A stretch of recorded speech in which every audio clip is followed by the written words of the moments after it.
Voilà, donc oui, oui, oui, bah, vous avez vu, j'ai mis la vidéo, hein, sur, je ne veux pas que ça vous dispense de venir, hein, je suis désolé de dire ça comme ça, mais je mets quand même les vidéos pour que vous ayez un retour si vous avez besoin de revoir une notion.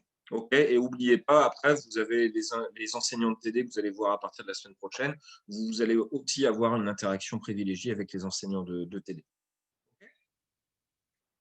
Et j'ai répondu à une question, alors je ne sais pas si la personne est là, mais la question s'était posée: «Est-ce qu'il faut préparer les exercices, de travaux dirigés?» Oui, il faut les préparer au minima, parce que peut-être que vous aurez du mal à y répondre sans avoir le TD. À minima, au moins relisez le cours, relisez les TD et lisez bien le poly de TD pour essayer de voir les choses pour ne pas vous retrouver noyé. C'est trop bête de se retrouver noyé. Donc on avait vu ça, hein, le fait qu'on pouvait exciter un noyau, l'électron de l'hydrogène en lui mettant une onde, et puis je vous avais fait le calcul de la longueur d'onde. On doit préparer par 2 exercices. Waouh! Alors, on doit préparer par 2 exercices. Vous pouvez prendre la parole, hein, sinon, hein, si. En TD, on en fait 2. Vous m'entendez? Ouais, ça va être plus Ouais. clair. En fait, je voulais savoir, parce que en TD, pendant la séance, on fait combien d'exercices? Parce que comment savoir combien d'exercices on doit préparer pour la séance? J'ai envie de vous dire, après, normalement, dans le poly, vous est indiqué les exercices et des exercices supplémentaires. A priori, tout ce qui est exercice doit être traité en TD. Ok. Ouais, désolé, hein. Je ne veux pas vous dire Ouais, non, mais faites-en la moitié, c'est pas grave. d'accord, ok. Merci. Bon, on avait vu l'excitation d'un atome. Qu'est-ce que je fais? Voilà, on avait vu l'excitation d'un atome d'hydrogène, d'électrons de l'atome d'hydrogène. On va voir maintenant qu'on peut avoir exactement l'inverse, c'est-à-dire le fait que vous avez excité l'électron, et donc dans ces cas-là, il se trouve à un état d'énergie plus élevé. Donc, s'il a un état d'énergie plus élevé, il a un nombre quantique plus élevé. Vous avez ici l'état fondamental, et vous avez ici le premier état excité. Or, le second état excité, le troisième état excité, le quatrième état excité. Et donc, eh bien, en revenant à l'état fondamental, en se désexcitant, eh bien, forcément, l'électron envoie une onde qui est donc une onde qui correspond à un photon. Donc, toujours pareil, le photon qui est émis, il a une énergie E qui correspond à H nu, c'est-à-dire à Hc sur lambda. Évidemment, en fonction de l'énergie qu'il perd, il ne va pas donner en fonction de l'état de départ et l'état de retour sur lequel il est, eh bien, il ne va pas avoir la même énergie, et donc, ce ne sera pas la même onde qui sera produite. OK? Du coup, vous allez avoir des longueurs d'onde qui vont se trouver dans différents domaines. Par exemple, l'exemple qui est pris ici sur l'hydrogène, vous avez les raies qu'on appelle les raies de Lyman. Les raies de Lyman, en fait, elles vont des états excités et elles reviennent sur l'état fondamental. Généralement, au niveau de la longueur d'onde que vous trouvez de ces photons qui sont émis, ils sont dans l'UV. La chaîne, par exemple, c'est le retour vers un état, donc on est plus haut en énergie, on retourne sur plus bas, et donc dans ces cas-là, on retourne sur le deuxième état excité, c'est-à-dire n égale 3. Et là, on se situe dans le prof infrarouge. Ce qui est très connu, c'est les raies de Balmer. Donc, les raies de Balmer s'expriment entre 400 nanomètres et 800 nanomètres. Et ça correspond en fait au retour, d'un état excité, n égale 3, 4, 6, 7, 8, 9, jusqu'à n égale 2, c'est-à-dire le premier état excité. Et celle-ci, elle est dans le visible. D'accord? Ça, c'est très connu dans ce cadre-là. Et en TD, vous aurez justement à faire un calcul. C'est pas compliqué, il faut juste connaître la démarche. Un calcul de la longueur d'onde qui est produite dans ce cadre-là. Alors ici, c'est un phénomène d'émission. L'absorption, c'est on prend un photon, on monte en énergie. L'émission, c'est on est à un état excité, on redescend à un état moins excité. C'est un phénomène naturel, c'est-à-dire quand vous excitez quelque chose, il revient toujours à un état de plus stable en énergie. Bah, même quand c'est un truc tout simple, même une corde de guitare, vous la tirez, ça va osciller, beaucoup bouger, jusqu'à revenir à un état stable où il est tout droit. D'accord? Bah, c'est exactement pareil pour la quasi-totalité des phénomènes physiques. Quand vous excitez quelque chose, vous le mettez à un état d'énergie plus élevé, eh bien, il va tendance à revenir à un état le plus stable. Au niveau atomique, eh bien, au niveau de l'hydrogène, quand vous excitez l'atome, l'électron de l'atome d'hydrogène, vous allez le faire monter à un état d'énergie plus élevé. D'accord? Pour ça, il va vous falloir donner de l'énergie, et là, vous faites de l'absorption d'énergie. Et quand il est à un état excité qui va redescendre à un état plus stable, eh bien, dans ces cas-là, il fait une désexcitation. Dans ces cas-là, il fait de l'émission d'énergie, l'émission d'un photon. D'accord? Monsieur, Oui. pour qu'il fasse de la désexcitation, donc de l'émission, il faut qu'il ne reçoive pas assez d'énergie pour être expulsé. Enfin, Alors, dans ces cas-là, il faut forcément l'exciter au départ. D'accord? D'accord. Systématiquement, il faut systématiquement exciter les choses pour qu'ils se désexcitent. Ce phénomène, vous le voyez dans plein de trucs. Quand vous avez un filament électrique, par exemple, on pense à une ampoule à incandescence ou même les ampoules que vous avez, je suis en train de regarder en haut, mais vous ne voyez pas, mais bon, les ampoules que vous avez chez vous, c'est pareil, vous créez un champ électrique. Avec un champ électrique, vous excitez des atomes, et les électrons des atomes sont excités, ils se désexcitent pour revenir à un état plus stable. En se désexcitant, ils émettent de la lumière, ils émettent des photons. D'accord? Donc c'est un phénomène, je vous dis, c'est un phénomène qu'on voit très très régulièrement, que vous utiliserez aussi. Bon, vous avez peut-être le temps de vous y mettre, mais certains éléments font des absorptions et des émissions en continu, où chaque élément fait soit l'un, soit l'autre. Alors en continu, oui et non, c'est-à-dire que si on parle d'un électron, il ne peut pas absorber et émettre en même temps les phénomènes, mais les phénomènes peuvent être assez rapprochés en termes de temps. Les phénomènes peuvent être assez rapprochés en termes de temps. Mais non, enfin, ça arrive assez souvent que l'électron, il monte et il redescend très rapidement. Oui, oui, oui, de l'ordre de l'attoseconde, ça se voit aussi, ouais. C'est quelque chose de rapide. Ce sont des phénomènes qui peuvent être, rapides. Ça se fait naturellement, il faut qu'il y ait une action induite pour les électrons pour que ça se passe. Ça se fait naturellement, ça ne veut pas dire grand-chose. À partir du moment où vous avez une température, à partir du moment où vous avez une action plus ou moins mécanique ou des choses comme ça se fait, oui, ça se fait. Le fait que le soleil, ça nous envoie de la lumière, c'est dû au fait que vous avez une superbe énergie nucléaire à l'intérieur, quoi. Donc, est-ce qu'on estime que c'est naturel, le phénomène du soleil? Oui. Ouais. Et voilà. Allez. Alors, c'est pour ça que je vous ai dit hier, j'ai pas été jusqu'au bout, mais on était sur du à retenir. En plus, j'ai prévu, hein, on va commencer par un petit bout clap. Alors, à retenir absolument, donc l'électron ne peut être décrit simplement. Ça, je voudrais vraiment que vous ayez ça en tête. Alors bon, peut-être que c'est pas forcément compliqué pour vous à comprendre, mais l'électron, on peut pas le localiser comme on localise aussi simplement les choses, un objet ou des choses comme ça.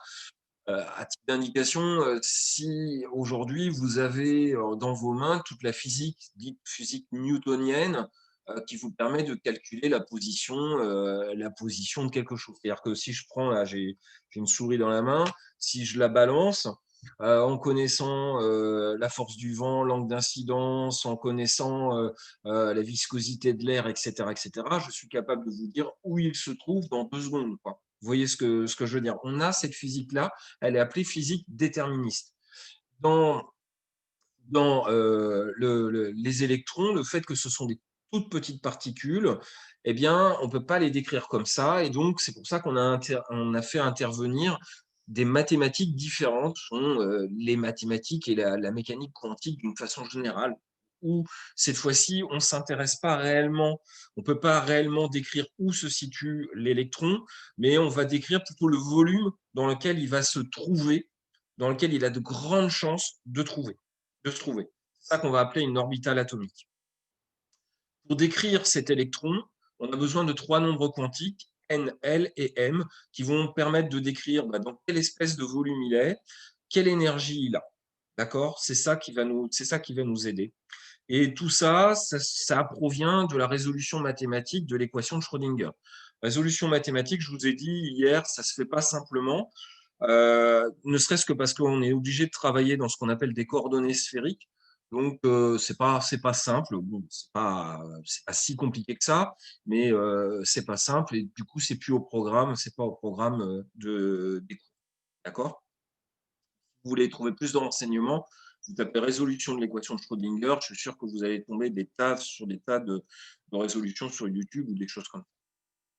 Et enfin, l'absorption, l'émission de photons et la détermination des longueurs d'onde qui sont associées, ça c'est quelque chose, vous allez le revoir, il y a des exercices en cours. Je pense que je vous ai mis les exercices qui sont adaptés à ça et qui permettent un petit peu de voir comment ça fonctionne.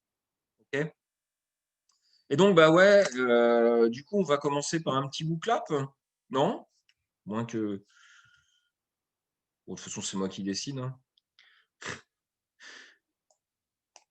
Ah, allez, je crois que...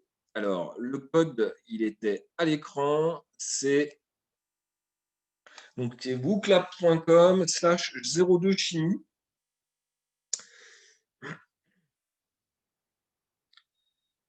Il n'y en aura pas d'autres pendant la séance, ou ça dépend comment on avance, mais a priori, si, j'en ai prévu d'autres.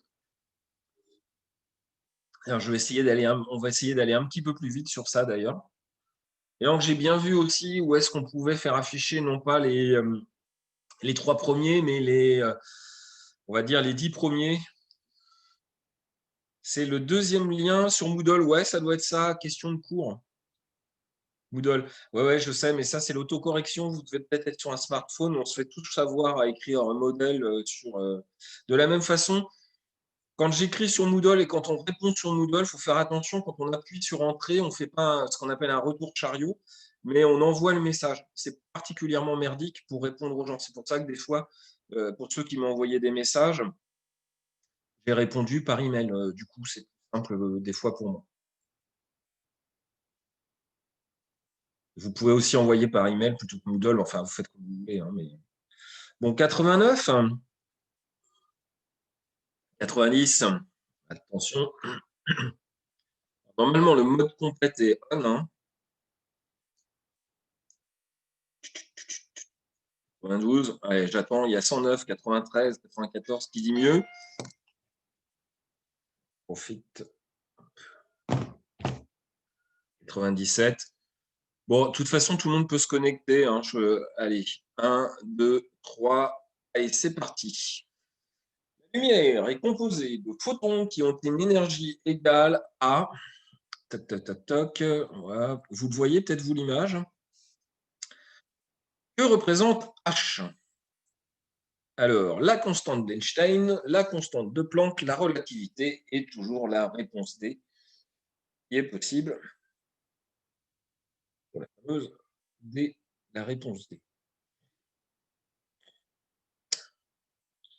Je n'ai pas fait de trucs différenciés, mais a priori, c'est vrai que sur cette question-là, j'aurais pu vous mettre 30 secondes.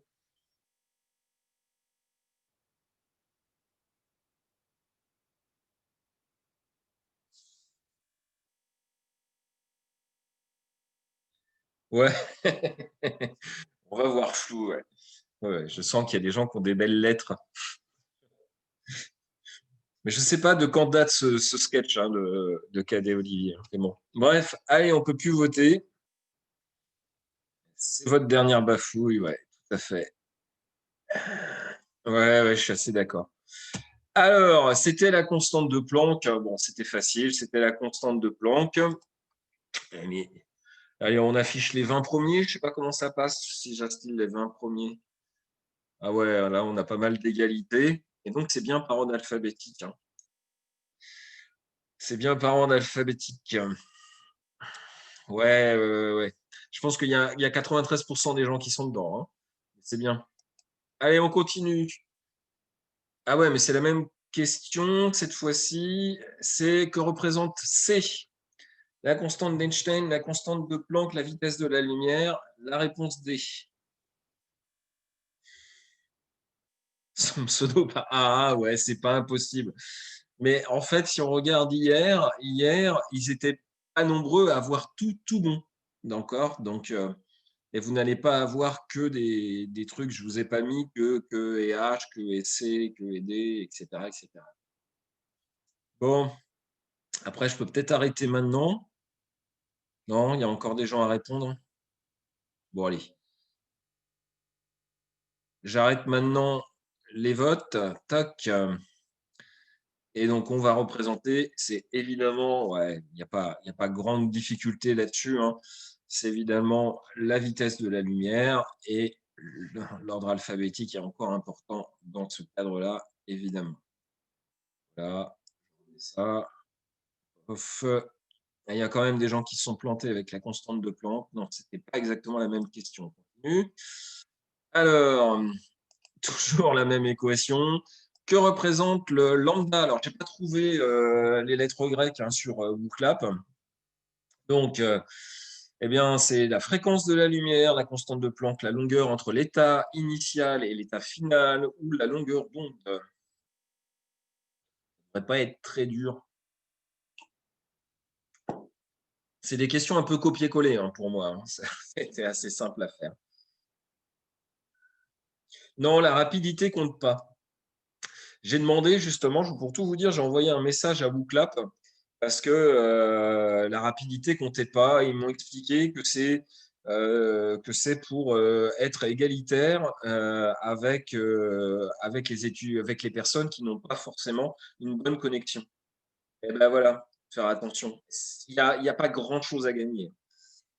Il n'y a pas grand-chose à gagner, vous savez, donc pas bien grave non plus. Allez, la bonne réponse, c'était la longueur d'onde. D'accord, donc on fait bon, faire attention à ça, c'est pas très très grave. Vous regardez, encore une fois, vous regardez le cours et vous allez retrouver là-dedans. OK? Bon, allez, il y a d'autres questions quand même. Associer à chaque constante sa valeur. Donc vous avez CH et E0. Et donc 6,62, 10 puissance. Alors le guillemet correspond à une puissance. Oui, sur Kahoot, la vitesse compte et sur Mentimeter aussi. Donc, je sais bien, bon, répondez à la question. Le problème de Mentimeter et de Kahoot, c'est qu'on est limité sur les versions gratuites, on est limité au nombre de questions à poser. Et donc, ah non, mais ouais, il y en a qui se mettent du défi là-dessus. C'est bien, c'est bien. Donc, alors, il faut faire payer la fac, mais la fac a payé, mais pour WooClap, justement. La fac a payé pour WooClap. Ouais, bon, de toute façon, c'est voilà, c'est une décision. Après tout, on va pas non plus se prendre la tête. La bonne réponse, c'est ça, hein. La vitesse de la lumière, c'est 3,10 puissance 8. H, c'est 6,62 10 moins 34. Et E0, c'est moins 13,6 électronvolts. D'accord? Donc, au niveau, je vous mets quand même les meilleurs. Donc voilà, je ne sais pas si la personne qui a affirmé qu'elle resterait dans le classement jusqu'au bout. Voilà. Allez, je continue. La résolution de l'équation de Schrödinger fait apparaître trois nombres entiers, n, l et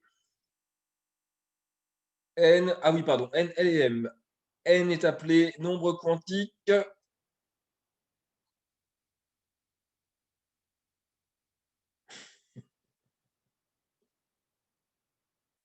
Voilà. Alors là, c'est du Squax. Là, il faut que vous tapiez du texte. Et c'est là où Mentimeter, comme on n'a pas la version payante, bah là, on était limité en fait à faire ce genre de choses. Ouais, ils nous ont mis WooClap. Ça y est, avec WooClap. Avec mon nom, je risque pas d'apparaître. Ne vous inquiétez pas, à la fin. À la fin, je distribuerai je ferai un bilan et je vous distribuerai les bons points. Et au bout de 10 bons points, vous aurez le droit de venir chercher une sucette. On fait ça? Yes, on fait ça. Je suis en train d'essayer de calculer. Là, vous êtes 109, 120. Il faut que je fasse attention parce que je voudrais. J'ai pas le budget pour ça, moi. Alors, la bonne réponse, eh ben, c'est le nombre quantique principal avec 70% des gens qui ont répondu correctement. Alors, voici votre nom apparaît dans les 20 premiers. Donc, le nom apparaît là-dessus. Faites payer l'université. Si vous saviez qu'à l'université, c'est pas ça, c'est que si je fais apparaître, allez, nombre quantique L, du coup, c'est le nombre quantique quoi? Alors, pour faire payer l'université pour ça, il faut avoir le budget à ça. C'est surtout que la ligne budgétaire Haribo, enfin le Chupa Chup, pardon, parce que c'était des Chupa Chup que j'avais acheté, elle est, je sais pas si elle fait partie du marché. Alors, L, c'est le nombre quantique quoi? Alors, celui-là, il a deux noms différents.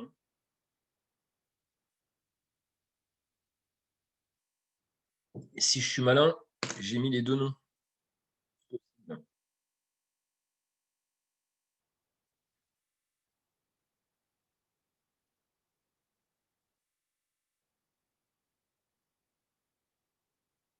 Ah non, non, faut mettre qu'un seul, hein, faut mettre qu'un seul. Faut mettre qu'un seul. Sinon, vous allez avoir faux. Allez, vous pouvez plus voter. La bonne réponse était nombre quantique azimutal ou secondaire. D'accord? Bon, pas trop de difficultés là-dessus. Regardez, je regarde un peu, hein, il y a des gens que ça fait un petit moment que je vois, donc bon, bah, c'est bien. Bravo à eux. Pour l'instant, c'est facile. Il y en a un qui s'appelle F. Et alors le dernier, j'imagine, M, c'est le nombre quantique.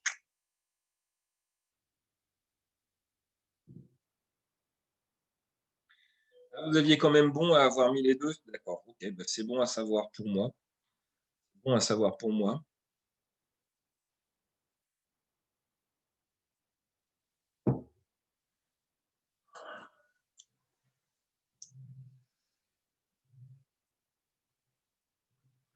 Et non.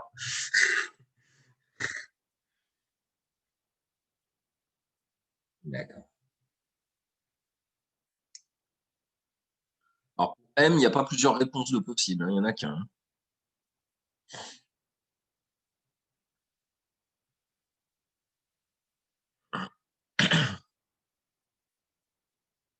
Allez. Ouais, ouais, ouais, attention, parce que si ça gruge, magnifique, ouais. Non, c'est pas le nombre quantique magnifique, mais elle est bonne. Non, c'est le nombre quantique magnétique. D'accord? Avec 79%. Alors, pour tout vous dire, moi, ce qui m'intéresse, c'est de savoir combien de personnes, 79 personnes ont bon. Après, évidemment, ce qu'on faut, c'est pas le propre sur eux, vous inquiétez pas. C'est juste que moi, ça m'intéresse un petit peu de voir comment vous suivez. Alors, pour qu'un électron passe d'un état excité vers l'état fondamental, il doit absorber l'énergie d'un autre électron, il doit absorber l'énergie d'un photon, il doit émettre un photon. Cette transition est interdite.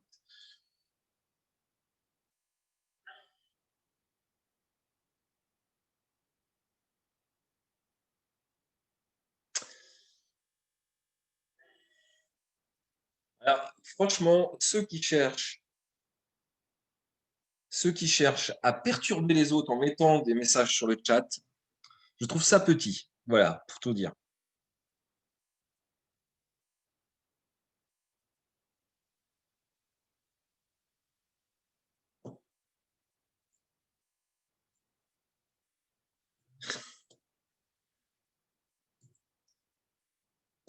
Allez.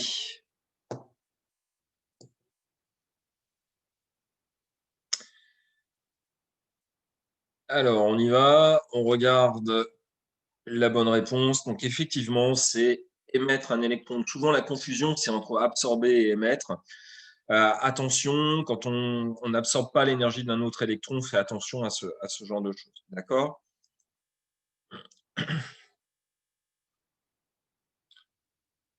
Voilà. Donc, on va continuer encore. On va continuer encore, parce que je crois qu'il y a encore d'autres questions. À l'état fondamental, quelle est la valeur du nombre quantique principal n? Alors, à l'état fondamental, la valeur du nombre quantique principal n, c'est 0, 1, 2, moins 13,6.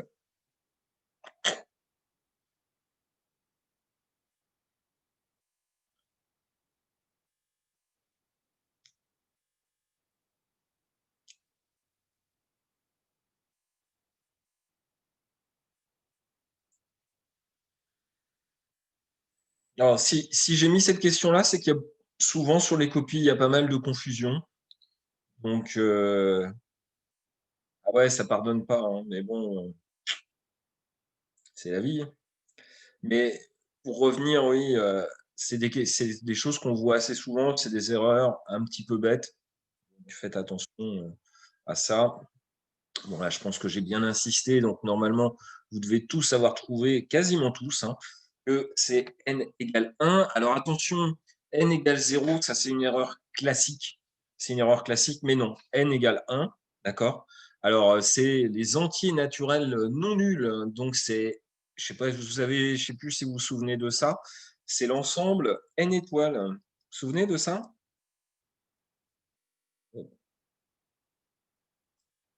Les ensembles? Non? On va peut-être pas continuer sur les ensembles.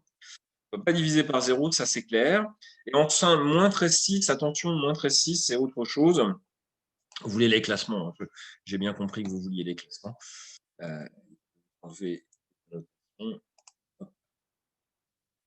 Et donc, moins 13,6, c'est l'énergie. Du coup, ce n'est pas le nombre quantique, c'est la valeur de l'énergie. C'est moins 13,6 électronvolts. Alors, je crois que j'ai encore une autre question. Et ben voilà. Pour ioniser l'atome d'hydrogène et revenir H+, l'électron doit acquérir une énergie en électronvolts de…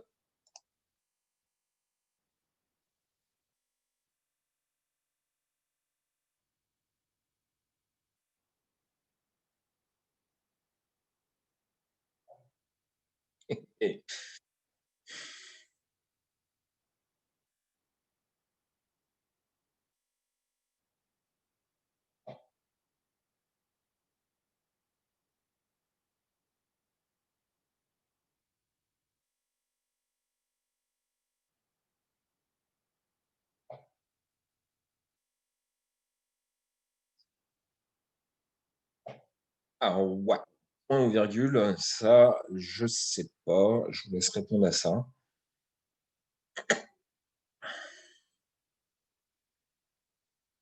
Et top, c'est fini.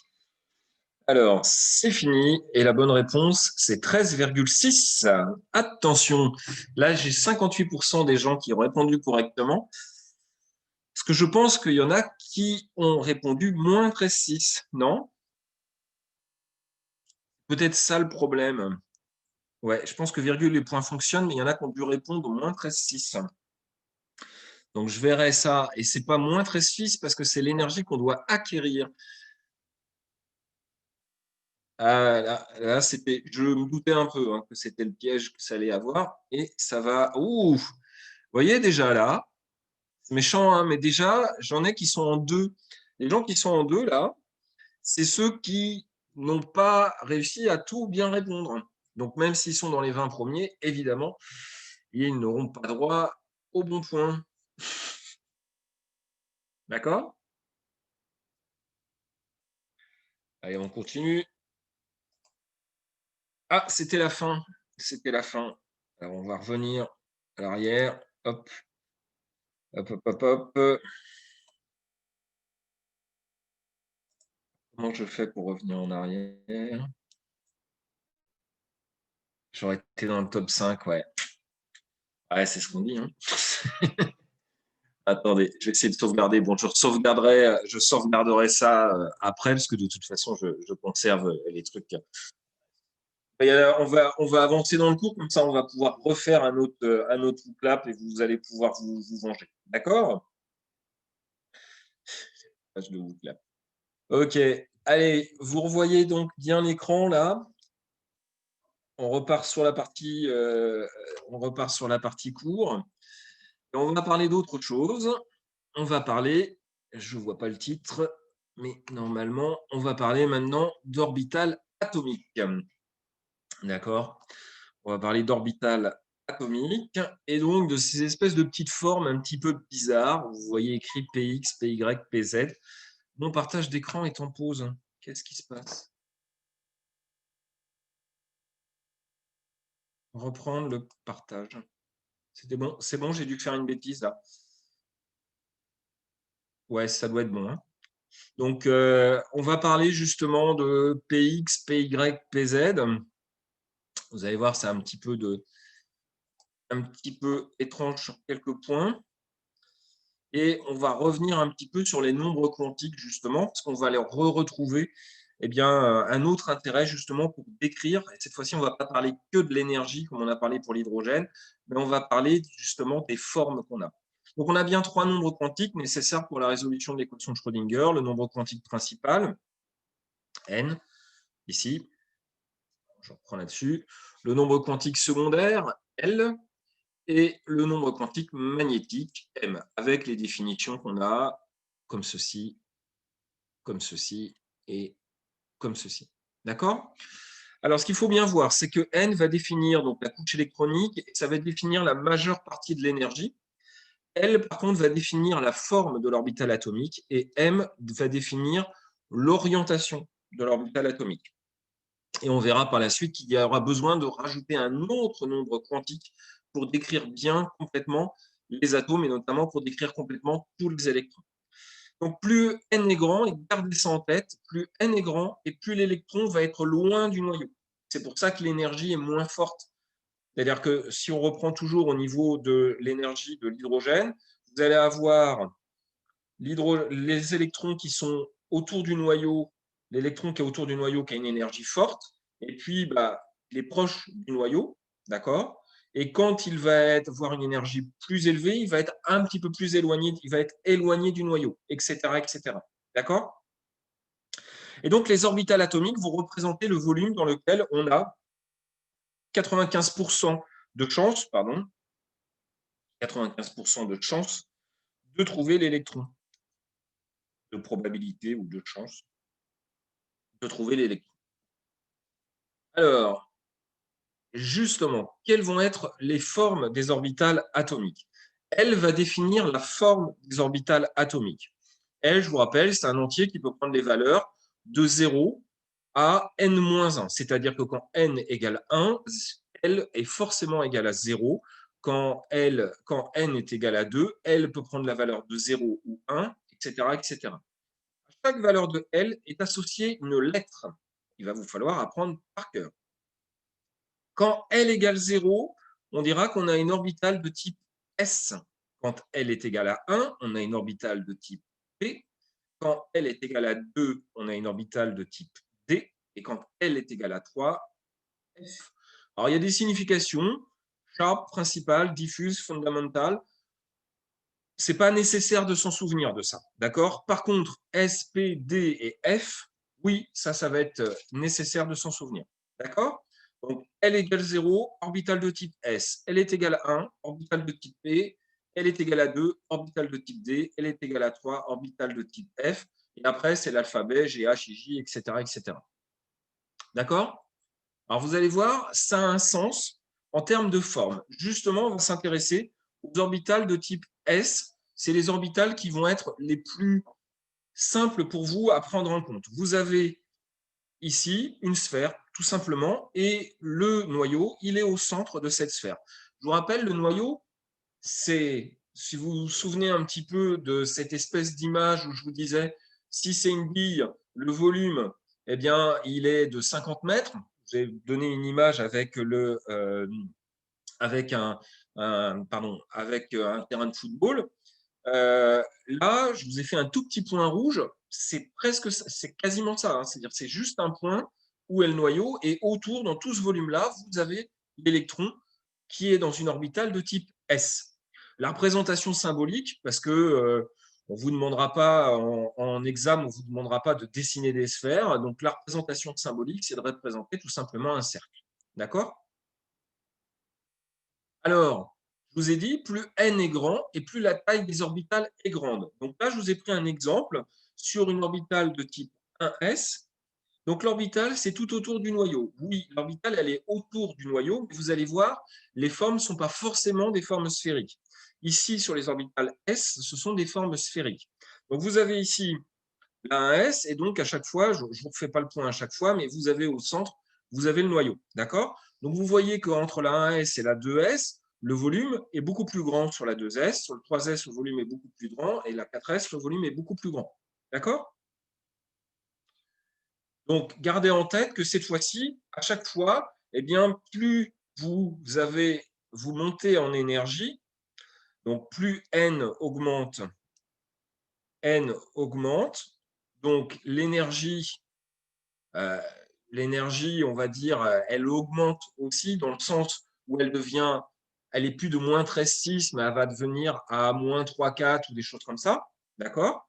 On va diviser respectivement par 4, par 9 et par 16, ce 13,6. Et donc, du coup, l'électron est moins proche du noyau parce qu'il y a moins d'interaction. C'est tout simple, hein, c'est une interaction électrostatique du plus que vous avez du noyau, des protons du noyau et de l'électron qui est autour. Ici, on est sur l'hydrogène, hein, donc c'est le proton du noyau et l'électron. OK?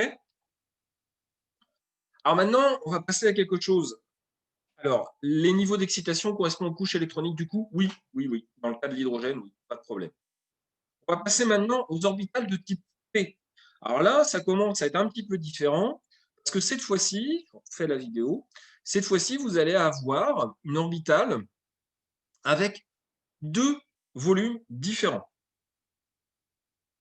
C'est-à-dire que cette fois-ci, le noyau, il est là. C'est pour ça que je vous embête, qu'on vous embête avec ça, que ce n'est pas que des sphères. Et d'une façon générale, il va falloir oublier cette représentation en espèce d'oignon. Alors, je sais que vous aimez bien la biologie végétale et donc les oignons n'ont pas de secret pour vous. Mais d'une façon générale, la représentation où vous avez le centre et puis des couches comme ça de sphères, autant ça marche avec les orbitales de type S, autant pour les orbitales de type P, ce n'est pas le cas. Et donc, du coup, le noyau est là, et vous allez avoir le volume de l'électron ici, et l'autre volume de l'électron ici, et du coup, l'électron ne viendra jamais là. Il y a réellement un espace, alors, ça, il y a des débats là-dessus, hein. Donc il y a réellement un petit espace, oui. Et cet espace ici, c'est un plan qui s'appelle un plan nodal. Bon, je ne l'ai pas écrit parce que je pense que ce n'est pas ce qu'il y a de plus important ici. D'accord? Plus amusant, vous voyez, il y a deux couleurs différentes. Ce n'est pas que je m'amuse, c'est qu'en fait, il y a deux signes différents. Il y a, on va dire, un signe plus ou un signe moins. Oui, il passe de… Alors, il y a un signe plus et un signe moins. Je vais répondre à cette question. Il y a un signe plus et un signe moins. Oui, ça, c'est assez étrange, mais ça n'a rien à voir avec la charge. Alors, pour tout vous dire, on est dans l'espace, pour le résoudre ça, on est dans l'espace des nombres complexes, et donc, c'est la phase qui est différente dans ce cadre-là. Un petit peu plus compliqué, mais donc les signes n'ont rien à voir avec les signes plus et moins que vous allez avoir en électrostatique. L'électron, il est toujours moins. Alors la question qu'on me posait, est-ce qu'il peut passer de l'un à l'autre? Oui, il peut passer de l'un à l'autre. Et vous allez me dire, bah, pour passer de l'un à l'autre, on est bien obligé de passer par cet espace-là. Eh bien non, on n'est pas obligé, parce qu'il y a tout simplement un phénomène, c'est que l'électron est une onde. Donc, une onde, elle peut être dans deux endroits,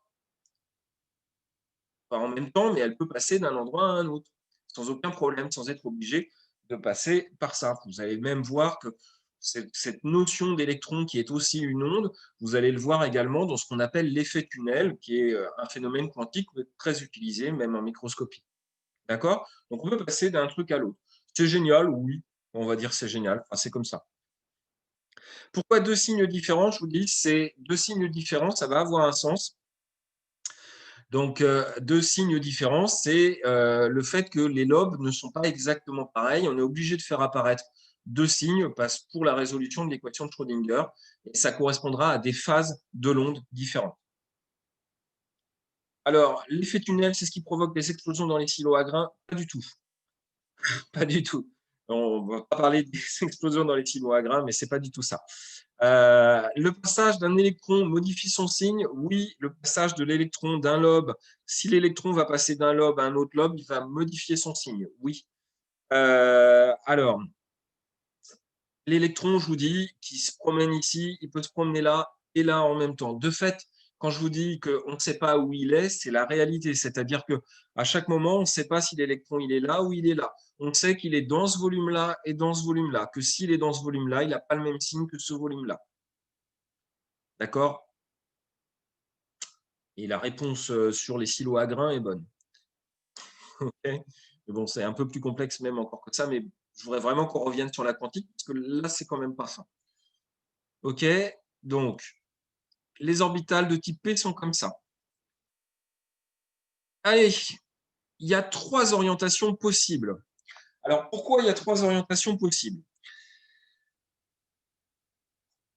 Alors, le truc du signe, un électron n'est pas toujours négatif si un électron est toujours négatif. Je réponds à la question parce qu'autant répondre maintenant. Un électron est toujours négatif.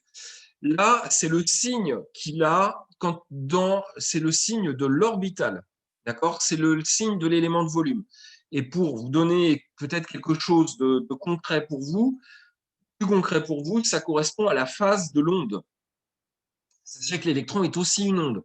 Donc, on est obligé de faire apparaître également qu'il peut y avoir deux phases, deux ondes différentes. Attention, l'électron est toujours négatif. Donc, on dit signe plus ou signe moins. On n'est pas obligé de dire signe plus ou signe moins. C'est signe A ou signe B. C'est deux signes différents, deux choses différentes. Mais ça n'a rien à voir avec le signe de la charge. OK? Les positons, je ne réponds pas à ça parce que je n'ai pas envie de perdre les gens là-dessus.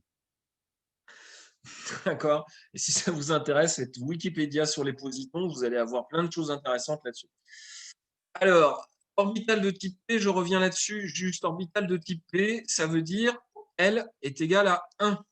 D'accord? Ça veut donc dire N est forcément supérieur ou égal à 2. D'accord? Alors, prenons le cas justement de N est égal à 2. Si N est égal à 2, L est égal à 0 ou 1. Pourquoi? Parce qu'elle prend des valeurs qui vont de 0 à n-1. Dans le cas où L est égal à 0, on sera dans le cadre de l'orbital, d'une orbitale de type S, et on la notera 2S. D'accord?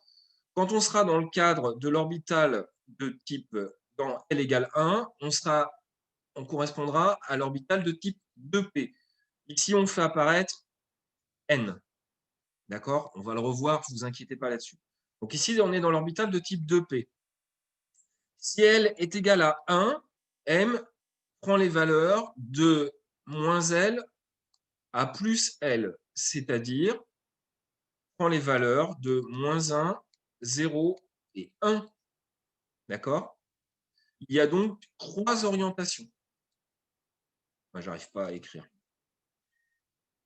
M, moins 1, 0, 1, trois orientations possibles. OK? Quand L est égal à 0, on a donc une orbitale de type 2s et M sera forcément égal à 0. Elle va de moins L à plus L, donc de 0 à 0, donc il n'y a qu'une valeur. D'accord? Donc pour l'orbitale de type P, il y aura trois orbitales différentes. Et alors on les note comme ça, en faisant une espèce d'axe X, Y ici, X ici et Z, d'accord? Pour dire qu'il y aura trois orientations différentes, une selon l'axe Z, une selon l'axe X, une selon l'axe Y. Attention, ces axes sont placés de façon, on va le dire comme ça, ils sont placés de façon, je ne vais pas y arriver, de façon arbitraire. C'est nous qui indiquions leur axe. D'accord? De fait, c'est quoi? C'est qu'en fait, vous allez avoir ces orientations orthogonales les unes avec les autres. C'est nous qui définissons le référentiel et le référentiel se fait par rapport à l'atome. Je vais briser peut-être dès à présent une première chose parce que vous allez voir que ça va avoir des conséquences. En fait, dans la réalité des choses, quand on va être dans l'atome polyélectronique, on va mettre les premiers électrons, donc vous allez avoir plusieurs électrons. Les premiers électrons vont aller dans l'orbital 1s. Puis, les autres électrons, puisqu'on en mettra, je vous le dis tout de suite, on n'en mettra que 2 par orbital, les autres électrons vont se mettre dans les orbitales 2s. Puis après, on passera dans les 2p, et dans les 2p, on en mettra 6, parce qu'on en mettra 2 dans les 2px, 2 dans les 2py et 2 dans les 2pz. D'accord? Et là, je vous dis, on est déjà en train de bien avancer sur le programme. Donc, retenez simplement, vous avez 3 possibilités d'orientation. Donc, quand on est dans les orbitales de type P, on va avoir de fait 3 orbitales différentes, les 2px, les 2py et les 2pz. Alors, on y va maintenant sur les orbitales de type B. Donc, plus on avance, plus la résolution est complexe. Et donc, on va avoir des orientations encore plus différentes. Et donc là, on a des orientations, je ne sais pas trop comment vous appelez ça, mais on a des orientations un petit peu comme ceci. À chaque fois, le noyau est au centre, hein, toujours dans l'espèce de petit point, en forme de double tétine, si vous voulez. Enfin bon, il y a des choses comme ça. Et donc, évidemment, les passages de lobe à un autre lobe fait que l'électron change sa phase d'onde, change de signe, si vous préférez, etc., etc. D'accord? Alors, les orbitales de type D, on ne veut pas que vous reteniez les formes. Je ne sais pas si je vous ai mis les F. Ben voilà, je vous ai mis les F, c'est encore plus complexe. Donc, on veut pas. Je vous les mets juste. D'abord, c'est joli. Hein. Un peu de poésie ne fait pas de mal. Et ensuite, je vous les mets parce que, tout simplement, c'est intéressant de regarder un petit peu les formes pour avoir ce genre de choses. D'accord? Alors, les orbitales de type D, ils arrivent quand L est égal à 2. Je réponds en même temps à la question qui est posée là-dessus, dans ce cadre-là. Donc, vous allez comprendre après, c'est-à-dire qu'en fait, on tombe sur, puisqu'on va remplir les choses, on tombe sur des parties du tableau périodique des éléments. Comme on est dans un système polyélectronique où les électrons sont très loin, même là, pour tout vous dire, on est déjà dans les métaux, on est dans le tableau, dans la partie du tableau périodique des éléments où il y a des lignes qui sont très très longues, pour des raisons qu'on va voir aussi après. Et les orientations possibles, Z2, X2, moins Y2, non, c'est pas retenir. D'ailleurs, vous remarquerez qu'on n'est plus dans des référentiels classiques. Donc non, ce qu'il faut retenir, mais on va le revoir derrière, ce qu'il faut retenir, la forme des orbitales S, le fait que les orbitales S, quand on change de N, eh bien, on va avoir des volumes qui seront plus gros. Donc, de fait, l'électron va être plus éloigné du noyau.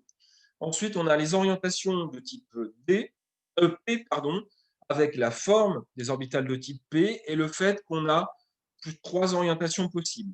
Pour les orbitales de type D, il faudra retenir le nombre d'orientations possibles, mais ça, on va le retenir par le nombre quantique magnétique et vous allez le voir, ça va se faire tout seul. Par contre, les formes ne sont pas à connaître. Donc, ce qui n'est pas à connaître,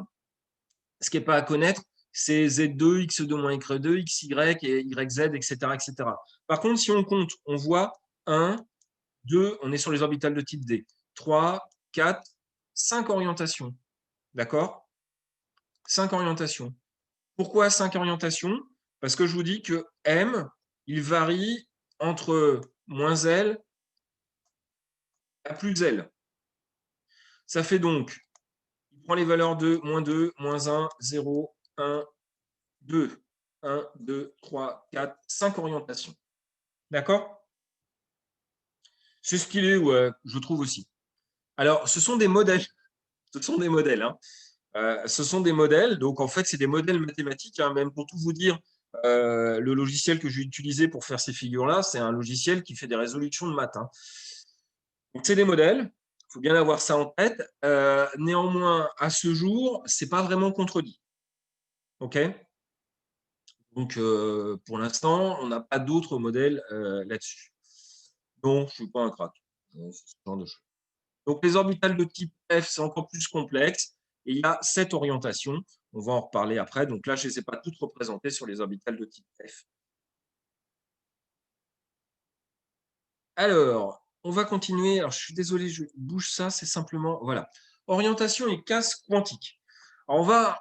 Évidemment, on ne redessine pas à chaque fois les choses, mais on va un petit peu… Pardon, j'ai remonté ça. On va revenir un petit peu sur ce nombre d'orientations possibles et donc d'orbitales atomiques qui possèdent une même valeur de n et L. Et ce qui change dans ces cas-là, c'est le nombre quantique magnétique m. M prend les valeurs d'entier entre moins L et plus L. Donc, pour une valeur L donnée, il existe 2 fois L plus 1 valeur possible de M. Donc, L est égal à 0, bah, M, c'est égal, M va prendre que les valeurs de 0. 1, je vous ai dit, c'est 2 fois ces trois valeurs, c'est-à-dire moins 1, 0 et 1. Donc, si vous faites le calcul, 2 plus 1, ça fait ça. L est égal à 2, bah, ça fait 5 valeurs, est égal à 3, etc. etc. D'accord ? Pour représenter cette complexité, on va utiliser quelque chose d'important qu'on appelle une case quantique. Vous allez voir pourquoi c'est important, c'est parce que après, quand on fera la configuration électronique, quand on aura des systèmes avec plus d'électrons, on est toujours sur l'hydrogène, eh bien, on va remplir ces cases quantiques. Une case quantique, retenez ça, c'est un ensemble unique de valeurs de n, L et m. On va ordonner les cases quantiques suivant n, c'est-à-dire qu'on ne commence pas par la 3, puis la 2, puis la 1, mais on commence par la n égale 1, n égale 2, n égale 3, etc., etc. Et ensuite, on regroupe les blocs qui ont la même valeur de L, c'est-à-dire les orbitales de type S, les orbitales de type P. On va faire quelques exemples ici. Donc, je vous ai mis ici encore les règles qu'il y a là-dessus. Alors, n égale 1, L est égal à 0, M est égal à 0, ça, il n'y a pas le choix. Ici, on va faire une case qu'on appellera la case 1S. Alors, pourquoi 1S? Parce qu'ici, on met la valeur de n, et ici, on a une orbitale de type S, et ça, une seule case. D'accord? M égale à 0. Ça va? Alors, désolé sur mes annotations, j'espère, je devrais les afficher avant. N est égal à 2, L prend les valeurs de 0 et de 1. À valeur de L est égal à 0, M est égal à 0. Et à valeur de L est égal à 1, M est égal à moins 1, 0 ou 1. On a donc, je ne vais pas le refaire, le 2 ici, le S ici, une seule case là. Ici, le 2 apparaît ici.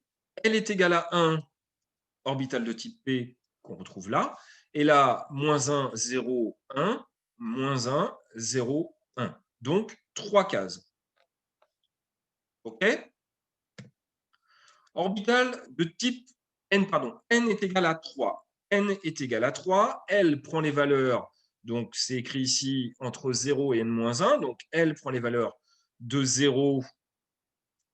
Ça sera une orbitale de type S. Du coup, le nombre quantique magnétique, ici, il ne peut prendre que la valeur de 0. Il n'y aura donc qu'une seule case, ça sera la 3S. Ici, L est égal à 1, orbitale de type P. M prend 3 valeurs, moins 1, 0 ou 1, donc 3 cases. 3 cases. Enfin, L est égal à 2, orbitale de type D. M prend les valeurs de moins 2, moins 1, 0, 1 ou 2, donc toujours de moins L à plus L. Et donc là, on a 5 cases. Donc, on a bien l'orbitale atomique de type 3S, puis les 3P, puis les 3D, avec à chaque fois 5 cases là-dedans.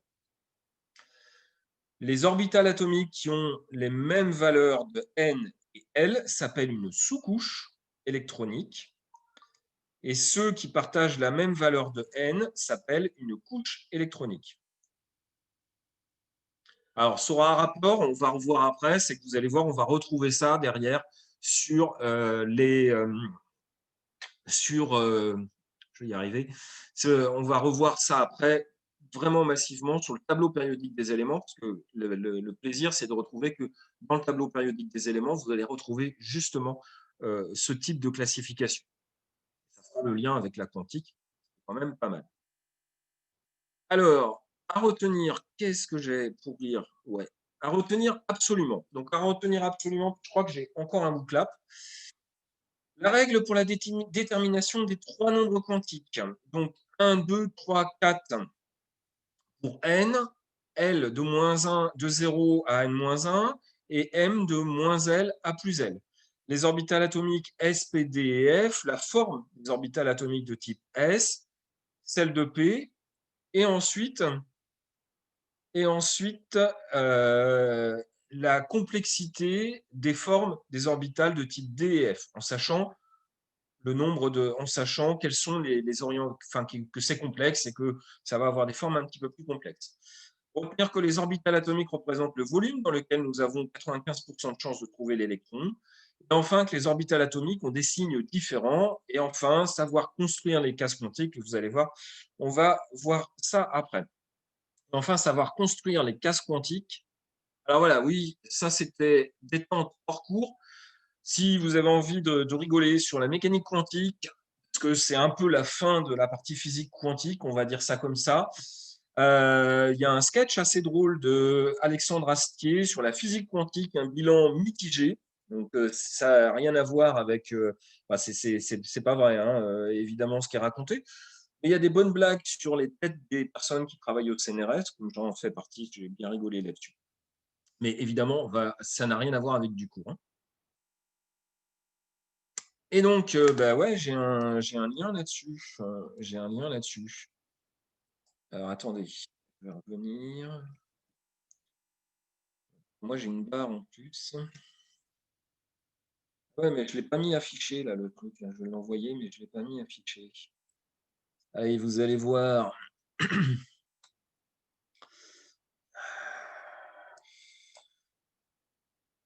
Hop. Vous voyez tous les secrets de l'antichambre. Affiché. Toc. La question. Bah, je vais faire afficher la 4 aussi, parce que un peu de chance, on ira jusqu'à la 4. Puis il faut que je demande à mes collègues aussi de mettre leur nom. Alors, ouais, pour y accéder, donc on est au 3. Donc c'est 0,3 sur Booklap. Et réinitialiser tout de suite pour être sûr que j'ai pas toutes les questions de l'événement. Je vous en ai mis combien des questions? J'en ai mis que 5, hein, évidemment, j'en ai mis que 5. Et donc c'est parti les amis. Donc c'est Booklap 0,3. Je vois personne se connecter. Non? Si, c'est bon. Les orbitales de même couleur ont le même signe. Oui, oui, oui, dans le modèle. Oui, les orbitales de même couleur, ils ont le même signe. Vous inquiétez pas de ça. Ils ont le même signe. Et en fait, on va voir après que quand on mélange les orbitales atomiques, on va créer ce qu'on appelle des liaisons covalentes. C'est un petit peu l'objectif de ça. Et on pourra combiner ensemble que s'ils ont le même signe. Ils se combineront bien ensemble que s'ils ont le même signe. C'est pour ça que je vous embête encore, que je vous embête avec ces histoires de signes.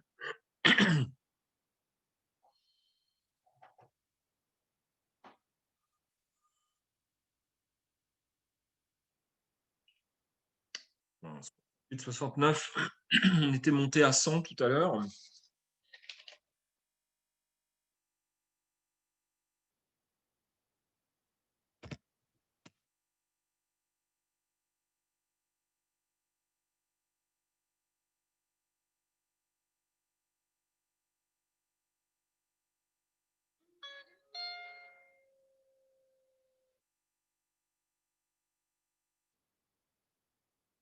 « 72, on peut monter peut-être un petit peu plus haut encore, non? Je vous laisse encore un tout petit peu de temps pour vous connecter.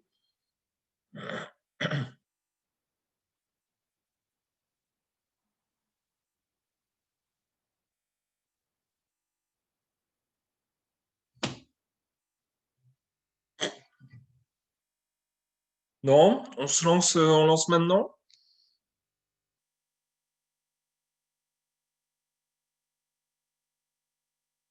Monsieur? Ouais, Il y a une question qui, du coup, m'a interpellé sur le chat. Je ne sais pas si vous l'avez vu, mais à quel moment interviennent les couches KLM que l'on voit au lycée? Et c'est vous vrai. oubliez ça. KLM, c'est faux. Ah, d'accord. Ok. Bon, je vous explique. La recherche, ça a pris du temps. Ça a pris du temps. Il y a eu des modèles. Et en fait, KLM, c'est le modèle de bord, qui est un modèle qui marche pas mal, hein. C'est un modèle par couche où, en fait, ça correspondrait où vous avez que des orbitales de type S, mais ça fonctionne pas sur l'ensemble des choses, quoi.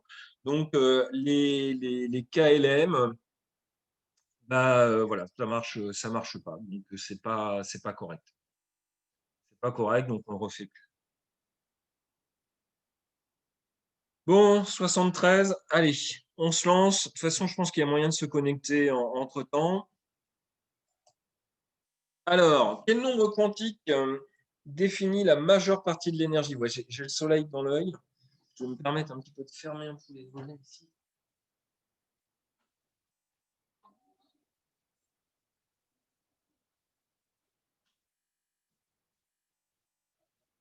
Alors, il n'y a pas de compte à rebours là?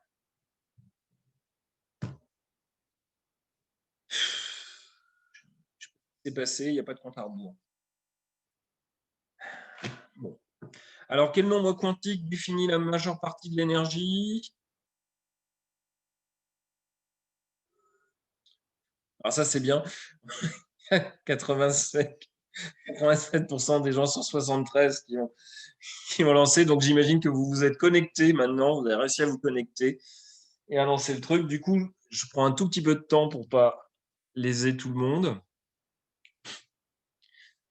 Je suis pas sûr que WooClap fonctionne bien avec ces trucs-là. Allez, je bloque. Je bloque ici les votes. Je vous indique la bonne réponse. Effectivement, la bonne réponse est là. Donc, N définit la majeure partie de l'énergie. D'accord. Et on en invite 20. Donc, je vois qu'il y a pas mal de gens. Ah, ah ouais, alors il y a celui qui s'est dit je vais m'appeler A, ça va être meilleur. À la limite, il fallait s'appeler A tout simple. C'est pas mal, mais il y en a qui ont trouvé que dièse permettait encore d'être parmi les premiers. Donc on va voir si ce Léo a eu une bonne idée dans ce cadre-là. Si n égale 4, combien de valeurs peut prendre le nombre quantique secondaire? Alors, 0, 1, 2, 3. Et la réponse 5, je ne la vois même pas, moi. Quoi la réponse 5? Il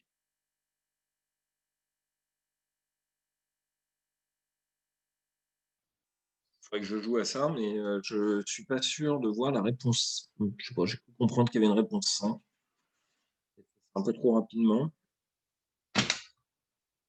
Et le compte à rebours est revenu.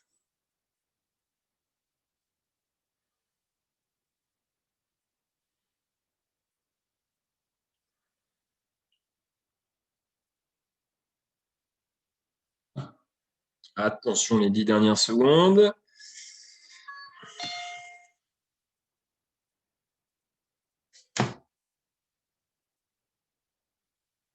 Eh bien, alors, quelle est la bonne réponse? La bonne réponse, 65% de l'avoir.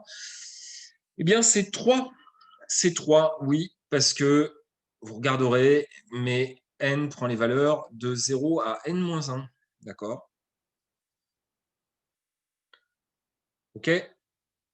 Alors, on reprend les meilleurs dans ce cadre-là. Pas mal d'égalité encore. Et on continue. Je vous dis, il n'y a plus que 5. Une orbitale atomique de type D a son nombre quantique secondaire égal à. Allez, il faut taper.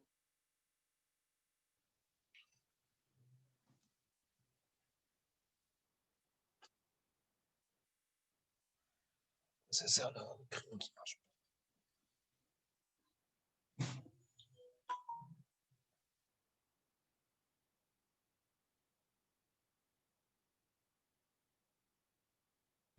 Monsieur, Oui.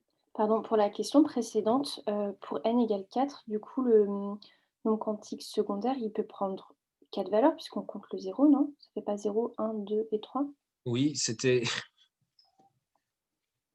en train de le faire. J'avais un gros doute. Donc c'était ça normalement, c'était 4 la réponse. Eh ben, je pense, ouais. Je pense. Pour ça, j'étais en train de. j'ai- Pour tout vous dire, j'étais en train d'écrire ça. N égale 4, donc L est égal à 0, 1, 2 et 3. 4 valeurs, hein. Ça fait 4 valeurs. Donc, il y a une erreur, en fait, sur le truc.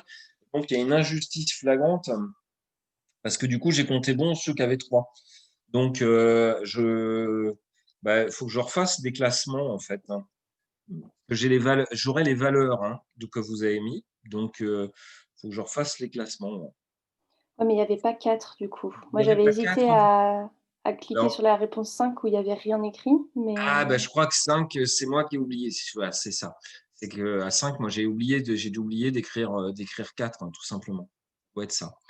Donc, il faut que je corrige ça absolument. Il faut que j'annule. Mais bon, je les reprendrai sur Excel. Je vous dis, je vais reprendre sur Excel les trucs et après, on regardera ça. Mais merci. effectivement, il y a une erreur. Il y a vraiment une erreur, ouais. Je mérite une image du coup? Oui, ouais, ouais. C'est Hélène Buckel en 7A, c'est ça? Oui, voilà. Une image, une image. Alors, la bonne réponse ici, la bonne réponse, eh bien, effectivement, c'est 2. Elle est égale à 2. D'accord? Et là, on continue. Combien d'orbitales atomiques peut-on avoir dans la sous-couche 2D? Alors,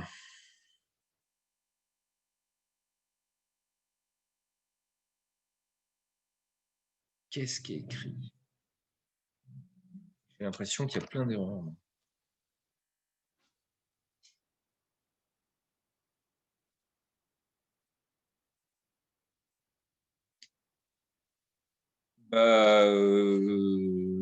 Ouais.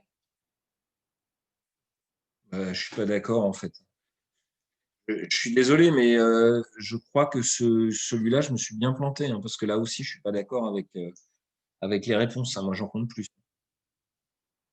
Ouais, là, je sens une grosse déception, mais ça, c'est le truc.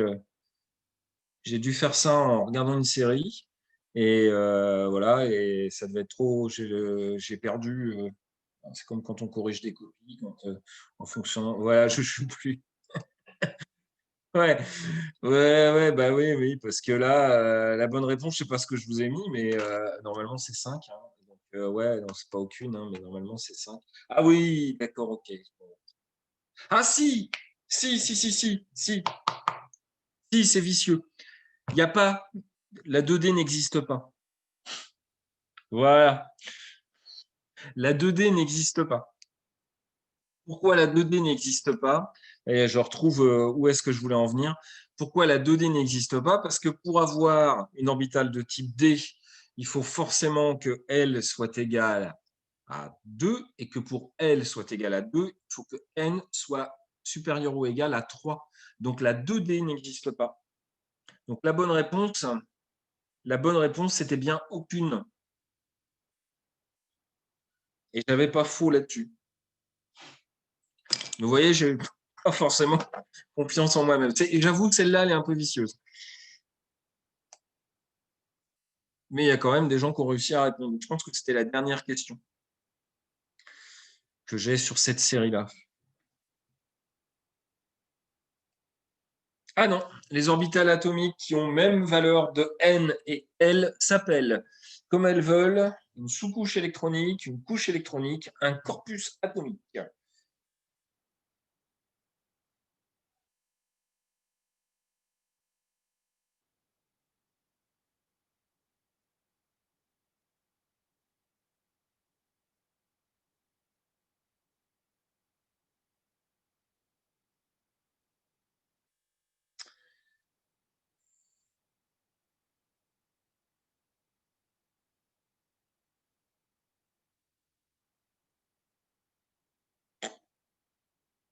Ouais, choisissent leur nom. Ouais.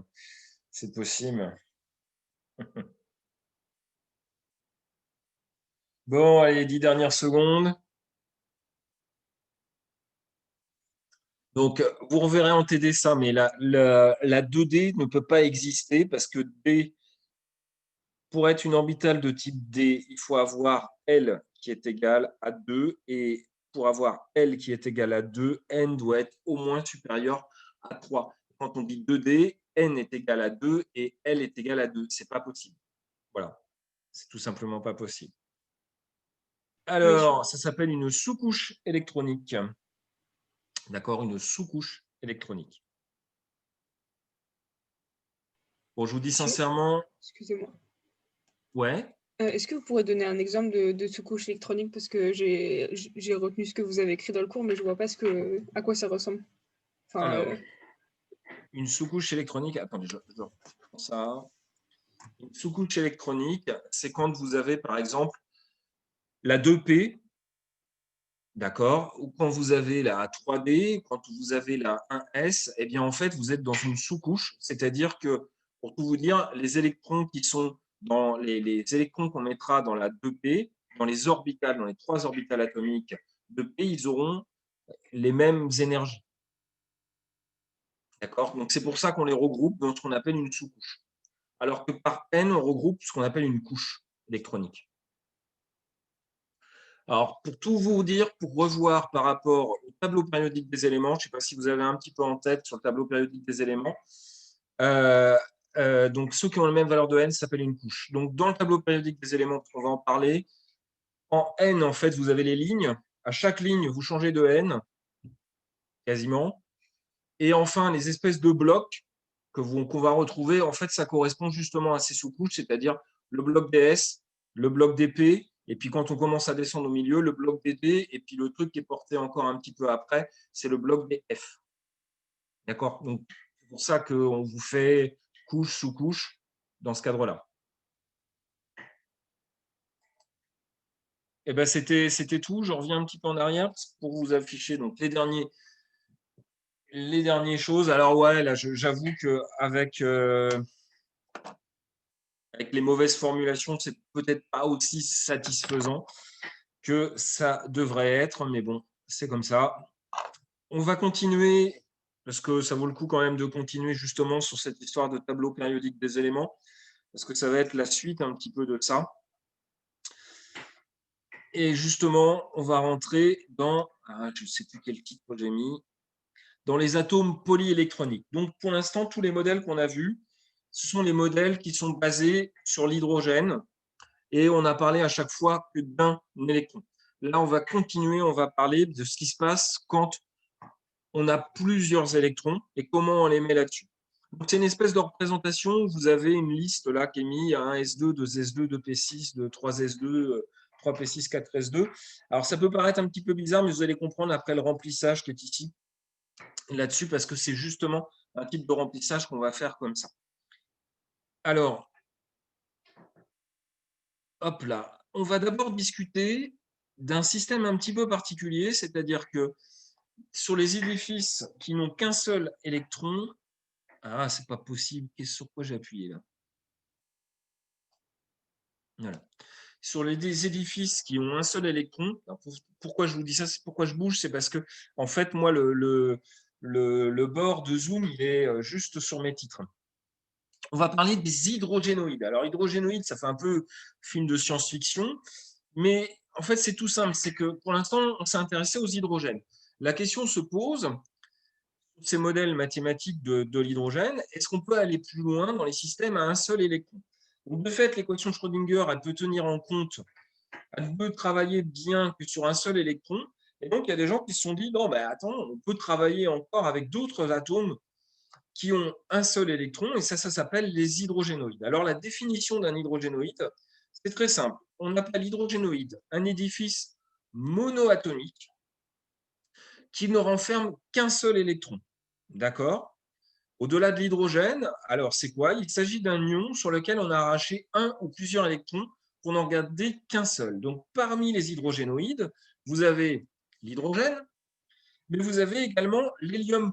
Si on regarde l'hélium, il va avoir 2 protons, 2 neutrons, d'accord? On va compter que les protons. Il va avoir 2 protons et il va avoir forcément l'hélium 2 électrons.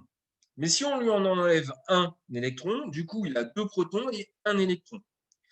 C'est l'ion He+. Ce n'est pas un ion fréquent, hein, d'accord? Le lithium 2+, si vous regardez également, le lithium 2+, il n'a qu'un seul électron. Le beryllium 3+, n'a qu'un seul électron. Le bore, qui normalement a 5 électrons, c'est le 5e élément, eh bien, le bore, lui, il a 4+. On peut aller loin comme ça, on peut aller sur le plomb, Tb, c'est le plomb. Le plomb 81+, eh bien, il se retrouve avec 82 protons et attendez que je ne dise pas de bêtises, 82 protons, hein, et un seul électron. Et c'est un hydrogénoïde. Alors, cette existence d'hydrogénoïde, elle est uniquement théorique. Très souvent, elle est uniquement théorique. D'accord? Parce que, je dis franchement, bah alors, le plomb, c'est évident. Hein, un ion monoatomique avec 80 plus, non, c'est carrément pas possible. Mais ça existe quand même pour certains. On va dire ici, ça peut exister pour cela. Même le beryllium 3+, ça peut exister. C'est quand même très, très, très, très rare, d'accord? Mais ça a été développé quand même pour essayer de retrouver également ces énergies-là et de calculer, pour tout vous dire, de mesurer sur ces choses-là. Alors, comment on arrache les électrons? On les arrache généralement avec soit des photons incidents, soit des excitations thermiques. Enfin, il y a plein de systèmes possibles et imaginables. Et bon, grosso modo, des gros chocs électriques, ça permet de faire ce genre de choses. Alors, vous vous souvenez que l'énergie de l'hydrogène, d'accord, je vous ai dit que c'est En, c'est moins 13,6 divisé par N carré. Dans le cas des hydrogénoïdes, eh bien, c'est presque pareil, c'est moins 13,6. Et cette fois-ci, on va multiplier par Z au carré et on va diviser par N au carré. Donc, dans le cadre de l'hydrogène, Z, c'est le numéro atomique. Dans le cas de l'hydrogène, Z, il est égal à 1. On retrouve la même formule. Mais dans le cadre de l'hélium, où cette fois-ci, Z est égal à 2, eh bien, dans ces cas-là, vous avez moins 13,6 fois 4 divisé par N au carré. D'accord?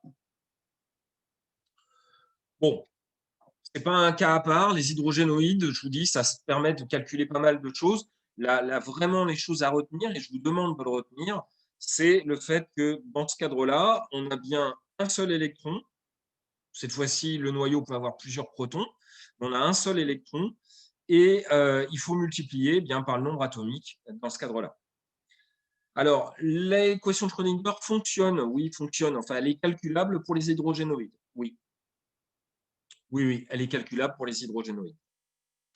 Mais bon, vous avez bien compris que, évidemment, il faut voir le cas des atomes qui renferment plusieurs électrons.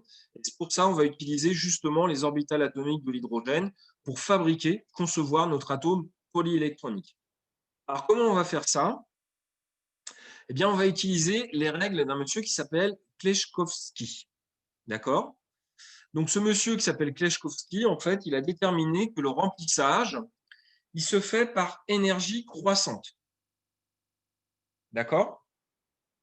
Le remplissage se fait par énergie croissante et donc par N plus L croissant. Et en cas d'ambiguïté, on prend en premier le plus petit N.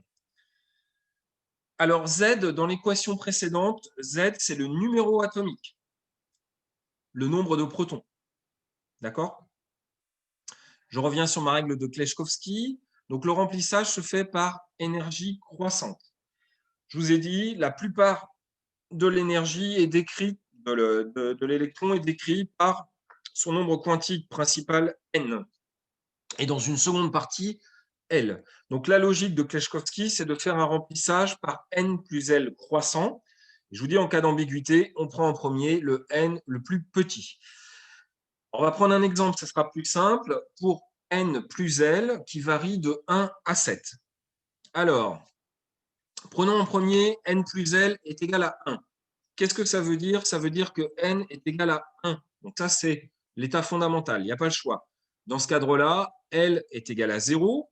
On va faire N plus L est égal à 1, il n'y a pas le choix. Et on est dans le cadre de l'orbital 1s.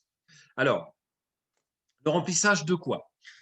On est dans un système polyélectronique, c'est-à-dire qu'on a plusieurs électrons.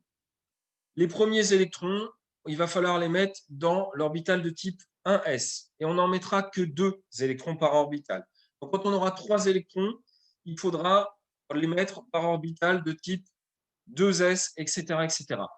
Pourquoi on ne regarde pas M? Je réponds aux questions, hein, je réponds aux questions qui sont sur là-dessus. Pourquoi on ne regarde pas M? Parce que la variation, le M représente les orientations, mais les énergies sont les mêmes. C'est-à-dire qu'on mettra, que l'on mette dans la 2px ou dans la 2py, c'est la même chose en termes d'énergie. D'accord? Vous verrez qu'on mettra plus d'électrons là-dedans. Possibilité de respecter la diapo d'avant? Oui, alors la diapo d'avant, en fait, il n'y a pas grand-chose d'écrit. Je vous dis, c'est le remplissage se fait par énergie croissante. Ça, c'est logique. J'ai envie de dire que c'est logique. C'est-à-dire que quand on a plusieurs électrons, on en met d'abord autour du noyau, puis ensuite, on va les mettre un petit peu plus loin au fur et à mesure qu'on aura plus d'électrons. D'accord? Et donc, la règle de Kleshkovsky, vous allez voir, c'est par n plus L croissant. Je reprends ici. Donc, on a dit n plus L croissant. Donc, ici, l'exemple, c'est de n qui va de 1 à 7. OK? Premier, n plus L égale 1. Ça veut dire que n égale 1. De toute façon, n ne peut pas être égal à 0. Donc, ça veut dire que n égale 1. Si n égale 1, L, il n'y a pas le choix, il est égal à 0. OK? Je rappelle les règles. Hein. Les règles, c'est si les L prend des valeurs qui vont de 0 à n-1. Donc ici, pas le choix, L est égal à 0. On est donc dans l'orbital de type 1s. Donc les premiers électrons, on les mettra, les 2 premiers électrons, on les mettra dans l'orbital de type 1s. D'accord? Ensuite, quand n plus L est égal à 2, n prend la valeur de 2 et L prend forcément la valeur de 0. OK? On regarde encore une fois les règles qu'on a pour L, pour déterminer L. Et donc, on est dans ce cadre-là, dans l'orbital de type 2s. Et il n'y a pas d'autre possibilité. D'accord? Allons maintenant dans les orbitales de type, le couple n plus L qui donne 3. Là, il y a 2 possibilités. N est égal à 2, L est égal à 1. Parce que 2 plus 1, ça fait 3. Ou N est égal à 3 et L est égal à 0. 3 plus 0, ça fait ça. Ici, on a changé, L est égal à 1. On est dans les orbitales de type P. On est donc ici dans le cadre de la 2P. Et ici, on sera dans l'orbital de type 3S. Donc, on sera dans cet ordre-là parce que quand on a une ambiguïté,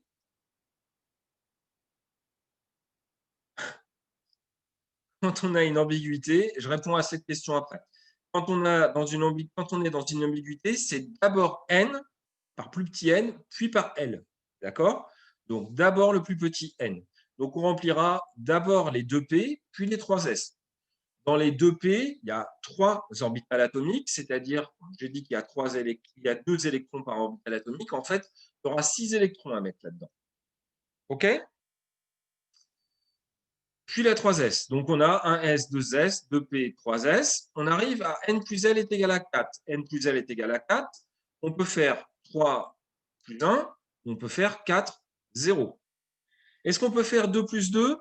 Non, on ne peut pas faire 2 plus 2. Pourquoi on ne peut pas faire 2 plus 2? Parce que si n est égal à 2, elle ne peut pas prendre les valeurs de 2. Mais par contre, elle peut prendre une valeur de 1. OK? Je vois qu'il y a certains de vos camarades qui répondent aux questions qui étaient posées. D'accord? Donc, il n'est pas possible d'avoir 2 plus 2. Il est possible d'avoir, parce que n est toujours plus grand que L. Donc, il faut 3, 1 ou 4, 0. Dans ces cas-là, c'est l'orbital, c'est toujours pareil. 1, ça donne P. 3, on le remet ici. Donc, c'est l'orbital 3P, puis l'orbital 4S. Et c'est dans cet ordre, d'abord le plus petit n, puis S. Puis, d'abord les plus petits n en premier. Donc, c'est bien 3P, puis 4S. N plus L égale 5. On fait 3, 2, 4, 1 ou 5, 0. n est égal à 2, on arrive dans les 3D. OK? Puis 4P, puis 5S. Alors, je ne comprends pas comment on choisit les lettres, en fait. Les lettres, j'imagine que vous parlez des lettres S, P, D, F. C'est très simple. L est égal à 0, c'est S. 1, c'est P. 2, c'est D. 3, c'est F. C'est tout. D'accord? C'est tout. Et pourquoi on donne des lettres? C'est comme ça déjà. Et d'une façon générale, sachez que c'est des formes différentes. C'est tout. C'est bon? Je ne comprends pas. Si L est toujours plus petit que N, quand est-ce qu'on a des sous-couches électroniques? Les sous-couches électroniques, c'est quand vous avez N plus L qui ont une valeur, la même valeur. Donc ici, une sous-couche électronique, une autre sous-couche électronique, une sous-couche électronique, une autre sous-couche électronique, etc., etc. OK? Alors, on continue. Vous le ferez vous-même si vous voulez. N plus L égale 6. Ça fait la 4D, puis la 5P, puis la 6S. À 7, on a la 4F, la 5D, la 6P, la 7S. D'accord?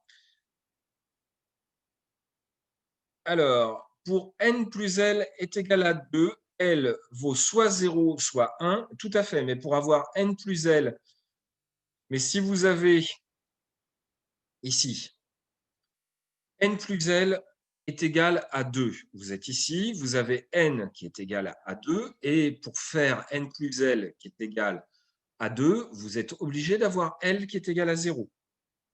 OK?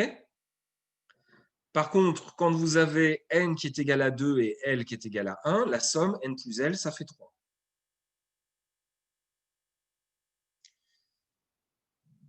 C'est bon? Alors, généralement, on utilise une autre représentation qui est celle-ci. Alors, vous faites un S, 2S, 2P, 3S, 3P, 3D, 4S, 4P, 4D, 4F, 5S, 5P. Moi, je suis en train de le faire. 5F et puis il y a 5G et tout ça, mais on ne va même pas y aller.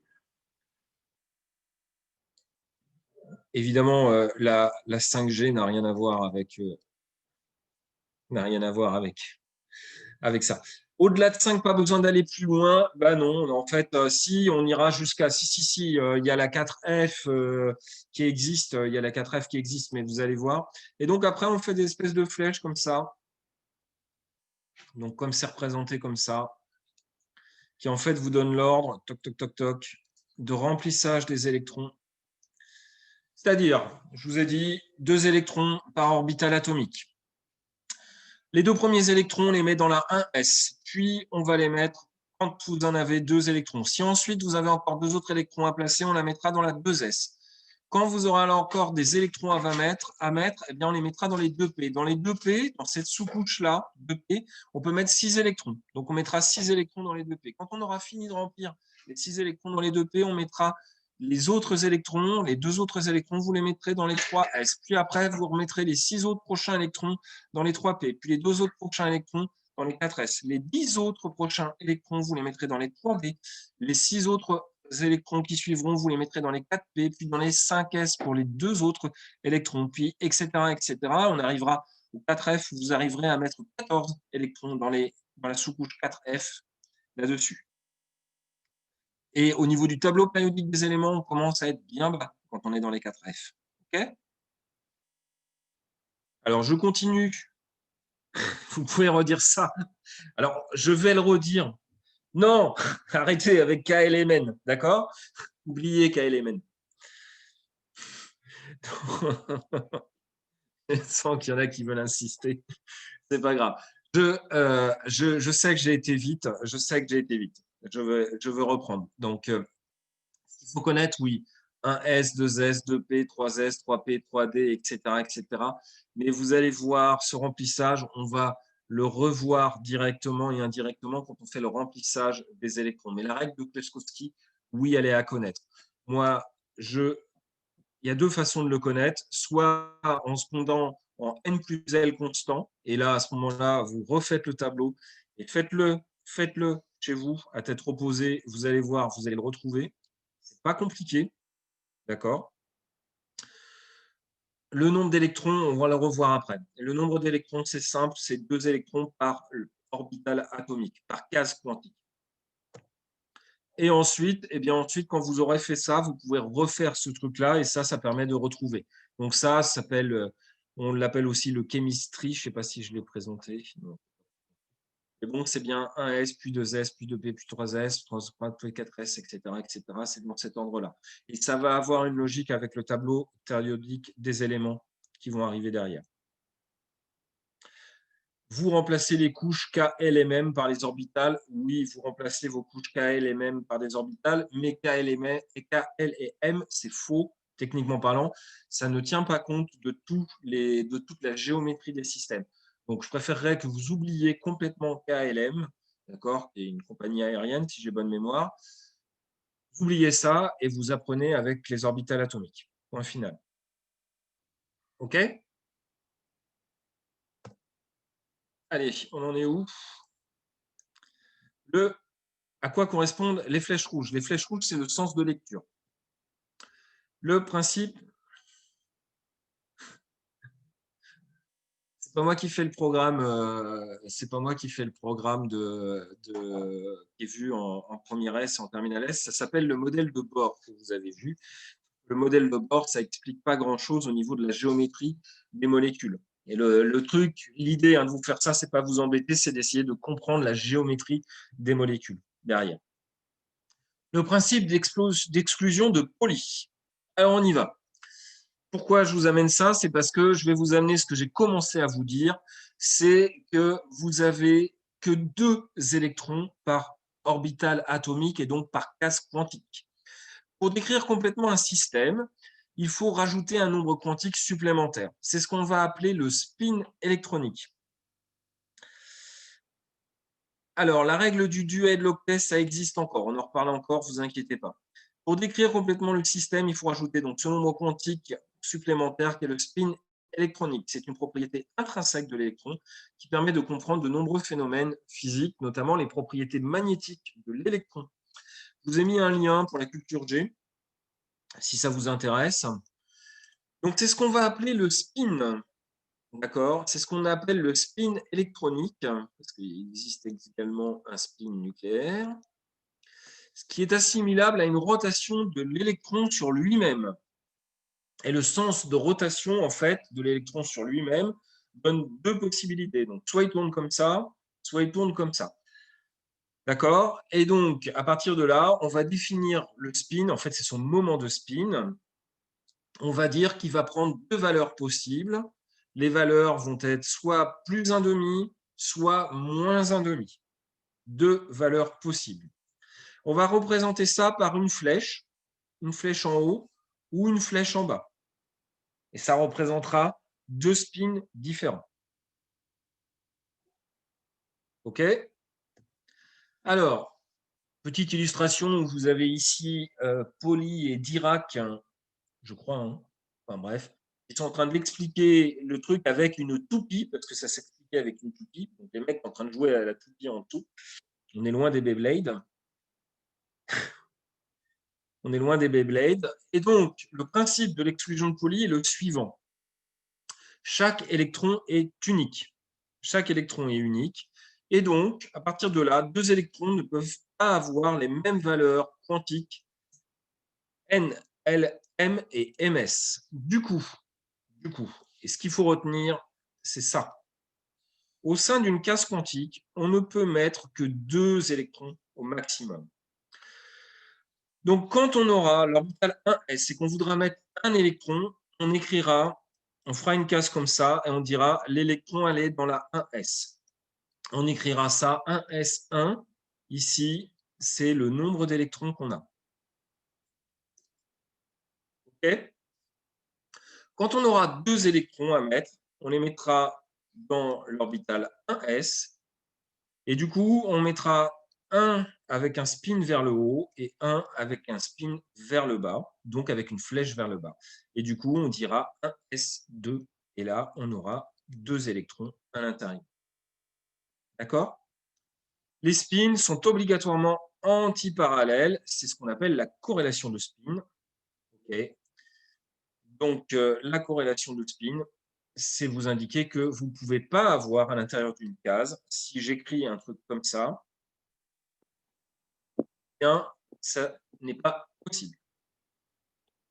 Je n'ai pas compris sur les cases. Si ça ne vous dérange pas, on fait la diapo suivante.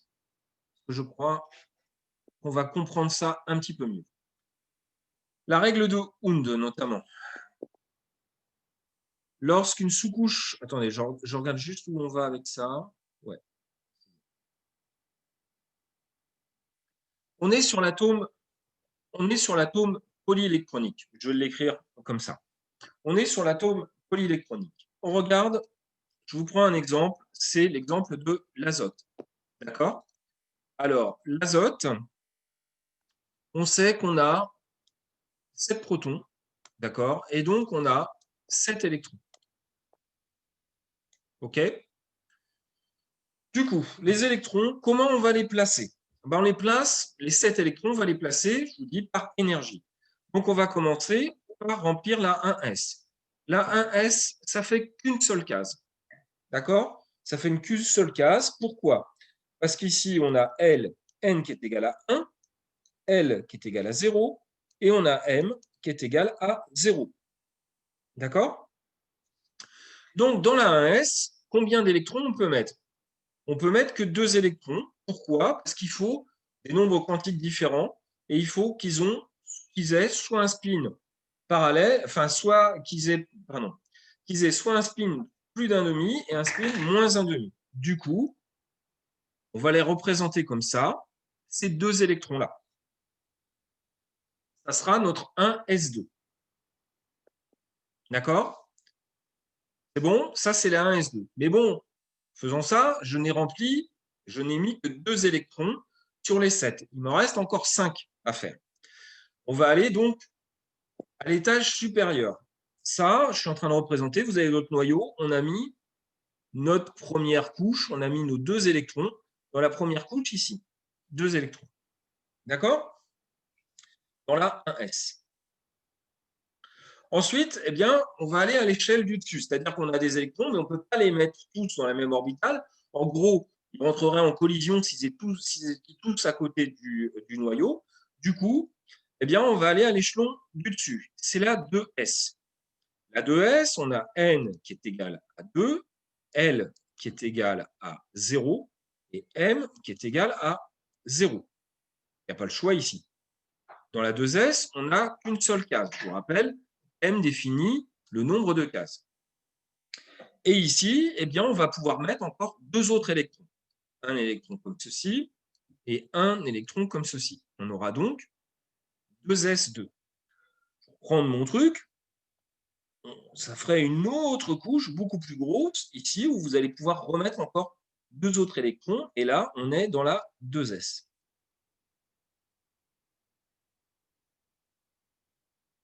Alors, pourquoi L ne vaut pas aussi -1 et 1? Parce que vous regarderez, les règles, c'est pas ça. Les règles, c'est de 0 à n-1. OK? Ici, on a placé finalement 4 électrons. 2 électrons ici, 2 électrons ici. Il en reste encore 3 à placer. Du coup, on va aller à l'échelon supérieur. L'échelon supérieur, c'est toujours n égale 2, mais L est égal à 1. D'accord? Si on regarde par énergie constante, on a n plus L ici qui est égal à 1, n plus L qui est égal à 2, et ici, n plus L égale à 3. Donc, on est bien en train de monter ici. Si L est égal à 1, c'est une orbitale de type P. Et M prend les valeurs de -1, 0 et 1. Du coup, il y a 3 cases dans cette sous-couche. OK? Et donc, là-dedans, sur ces 3 cases, on peut mettre jusqu'à 6 électrons. D'accord? On peut mettre jusqu'à 6 électrons. Ici, il y en a combien à mettre? Il y en a 3 électrons. Donc, les 3, et ça, c'est la règle de Hund, l'objectif de la diapo, les 3 électrons, on va les mettre d'abord dans l'orbital, c'est -1, 0, plus 1. On va d'abord en mettre un ici, un autre ici et un autre ici. Alors, à quoi ça ressemble? Bah, géométriquement, vous allez avoir cette espèce de lobe ici et ici. Mais c'est en 3D, donc ça sera sur un axe. Sur l'autre axe, bien, vous allez en avoir un devant, un derrière. Et ici, vous allez en avoir ici et ici. C'est là où les volumes commencent, c'est là où je commence à avoir mes fantômes, comme ça, avec des signes différents. D'accord? Comme ceci, et comme ceci.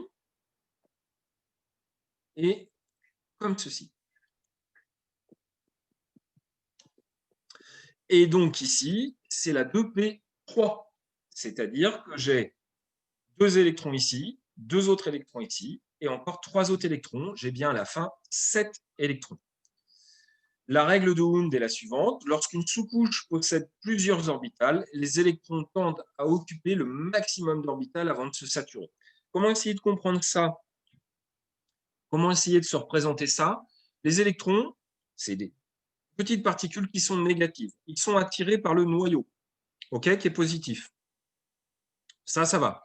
Mais attention, les électrons entre eux, il ne faut pas qu'ils rentrent en collision parce que ces deux charges négatives, elles vont se repousser. L'électrostatique, elles vont se repousser. Du coup, on ne peut pas en mettre trop dans un même espace de volume. Du coup, les premiers, on les met autour du noyau, puis après, on va au-dessus du noyau. Et puis après, plutôt que de faire un système de couches, qui est votre système KLM, après, on commence à prendre des formes bizarres, des formes un petit peu différentes. Et c'est pour ça qu'il y a des formes en espèce de fantômes qu'on en a vu, où vous avez au-dessus, au-dessus, en dessous, au-dessus, etc., etc. Et c'est pour ça également que vous ne pouvez plus aller à certaines positions, parce qu'il y a déjà de l'encombrement sur cette partie-là. D'accord? Alors, qu'est-ce que j'avais fait? Alors, vous admirez mes dessins, hein, j'ai presque honte de ça.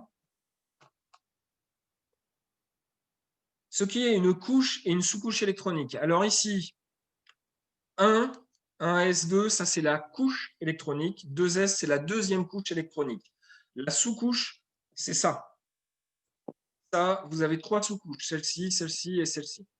Alors moi, j'ai mon anime qui arrive derrière, où je vous montrais le remplissage, comme ça. Désolé. Alors, voilà. Non, oui. Alors, c'est quoi le non oui? C'est, je vous ai dit, quand vous avez ce système-là, vous avez 3 cases, je reprends la règle de Hund. J'ai 3 électrons à mettre. Eh bien, j'en mets un comme ça et comme ça. Non, pas possible, pas bien, niette. On est obligé de les remplir en essayant de remplir un maximum les orbitales qui sont là. C'est-à-dire, on en met d'abord un électron là, puis un autre électron là, puis un autre électron là. Et attention, les spins vont d'abord dans ce sens, c'est-à-dire d'abord les flèches vers le haut et après les flèches vers le bas. Et après, quand on aura d'autres électrons à mettre, on remplira comme ceci. D'accord? Ça s'appelle la règle de Hund.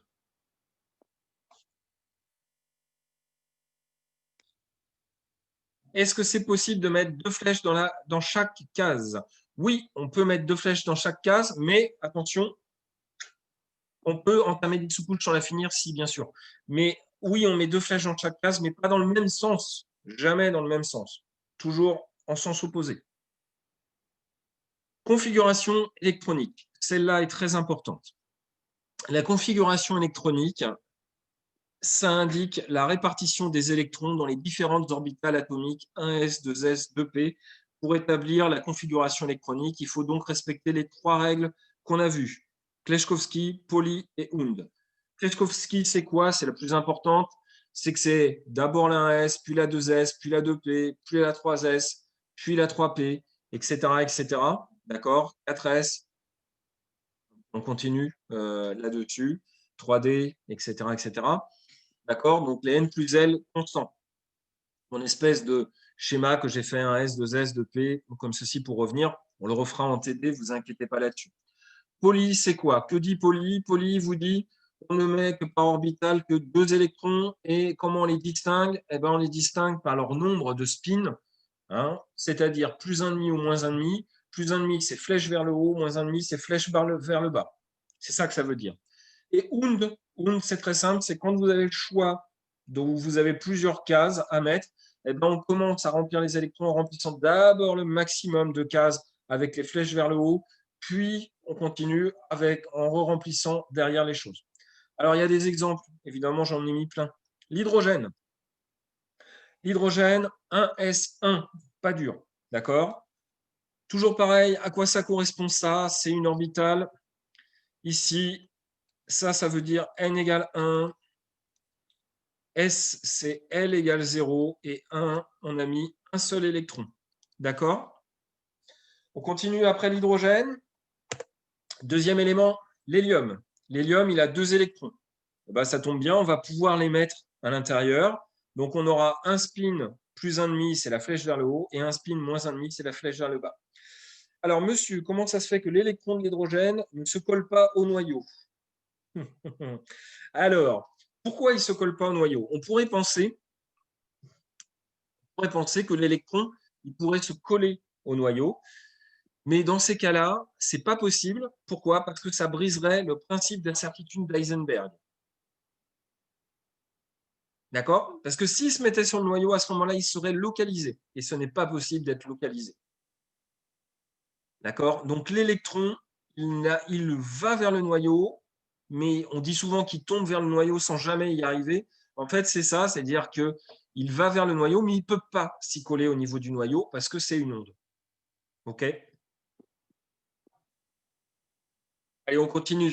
Donc l'hélium, il y a 2 électrons à mettre. Donc on remplit sans problème la 1s et on fait bien une flèche vers le haut, une flèche vers le bas. On continue. L'élément qui suit derrière, c'est le lithium. Lithium, il y a 3 électrons. Donc, on va remplir la 1s. On fera 1s2 avec une flèche vers le haut, une flèche vers le bas dans les cases. Puis ensuite, on remplira la 2s, une flèche vers le haut simplement. OK? Il y a quelqu'un qui veut prendre la parole? Non? Pas de problème. Le beryllium. Beryllium, donc c'est l'atome qui suit. Donc, lui, il a 4 électrons. 1s2, 2s2. D'accord, tout simplement, 4 électrons, remplis d'abord les 2 premiers, puis les deux autres qui suivent. On passe maintenant au bore. Le bore, lui, c'est le 5e élément. Il a 5 électrons. Donc, il va remplir 1s2, 2s2, et ensuite, eh ben, il faut remplir les orbitales de type P. Alors lui, eh ben, lui, il a le choix. Hein. Il a le choix, mais par convention, on remplit d'abord de gauche à droite. D'accord? Par contre, la flèche toujours en haut. OK? Après le bore, c'est quoi? Le carbone. Le carbone, 1s2, 2s2, eh bien 2p2. OK? Et vous comptez les électrons, 2, 4, 6 électrons. C'est faux si on met la dernière flèche dans les autres cases pour les bords. Si vous mettez, ouais, je veux pas. Si vous mettez la flèche, si vous me laissez une case vide et mettez la flèche ici, non, je veux pas. Non, non, on ne fait pas comme ça. On fait pas comme ça. On fait d'abord gauche-droite. Si on la met vers le bas, c'est faux. Oui.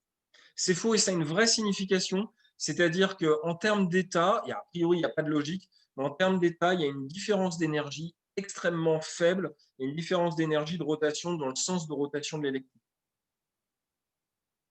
Donc non, la flèche, elle est vers le haut, ça s'appelle le spin et ça a une propriété magnétique de ça. D'accord? Donc, on va mettre la flèche vers le haut. Parce que le flèche vers le haut, ça veut dire que le moment du spin est à plus 1,5. Ici, si je vous demande de calculer le spin de l'atome, la spin électronique de cet atome, eh bien, il est égal à plus 1,5 ici, il est donc égal à plus 1. Ici, plus 1,5 moins 1,5, ça fait 0. Plus 1,5 moins 1,5, ça fait 0. Ici, on a un spin qui est égal à plus 1. D'accord? Spin électronique. L'azote, bon, on l'a fait. Donc, vous voyez la règle d'Ohm. On remplit d'abord les trucs, on remplit d'abord la couche comme ça. Et puis après l'azote, eh bien, on passe à l'oxygène. Eh bien, l'oxygène, on va lui remplir ça. donc 2s2, etc. etc. D'accord. Le fluor finit 1s2, 2s2, 2p5. D'accord. Et on arrive enfin au néon, 1s2, 2s2, 2p6. OK.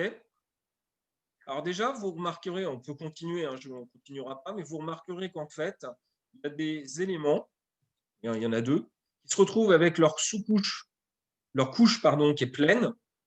Et ces éléments-là, vous verrez, ceux qui ont leur couche bien pleine, qui ont tous les électrons, ça sera les gaz rares. Est-ce que c'est le spin qui joue un rôle dans les interactions entre atomes? Oui et non. Oui et non. On voit ça quand on fait la liaison covalente. On voit ça quand on fait la liaison covalente.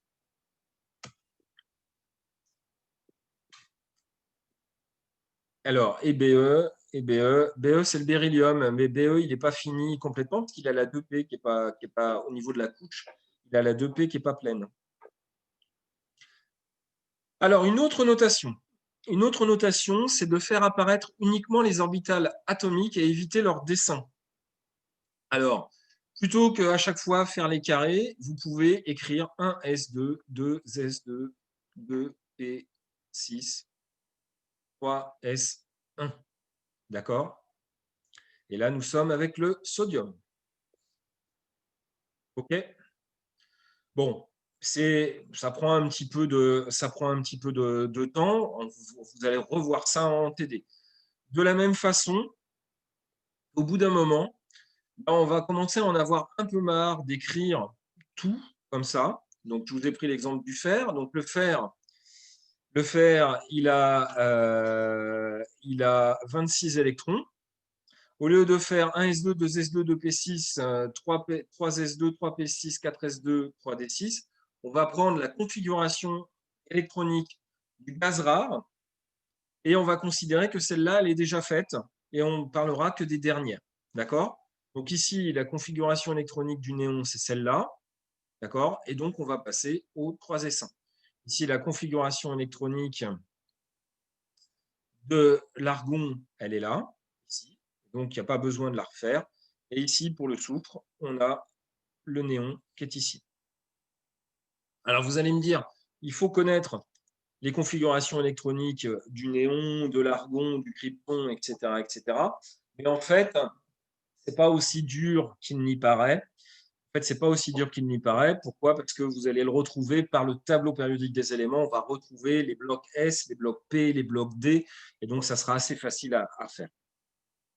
OK? Donc, malheureusement, il existe quelques exceptions à la logique de la configuration électronique. Donc, les exceptions qu'on vous demande d'apprendre sont les suivantes. D'accord? C'est sur le chrome et le cuivre. Normalement, on devrait être 4s2, 3d4 et on devrait être 4s2, 3d9.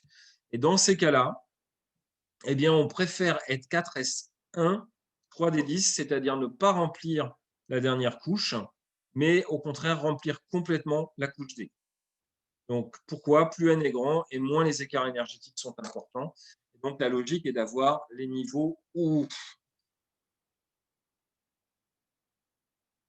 les niveaux 3D remplis ou à moitié remplis. Bon, de toute façon, il y a plein de fautes dans le programme. Excusez-moi une seconde. J'en ai. Hop là, pardon. Je suis obligé. Voilà.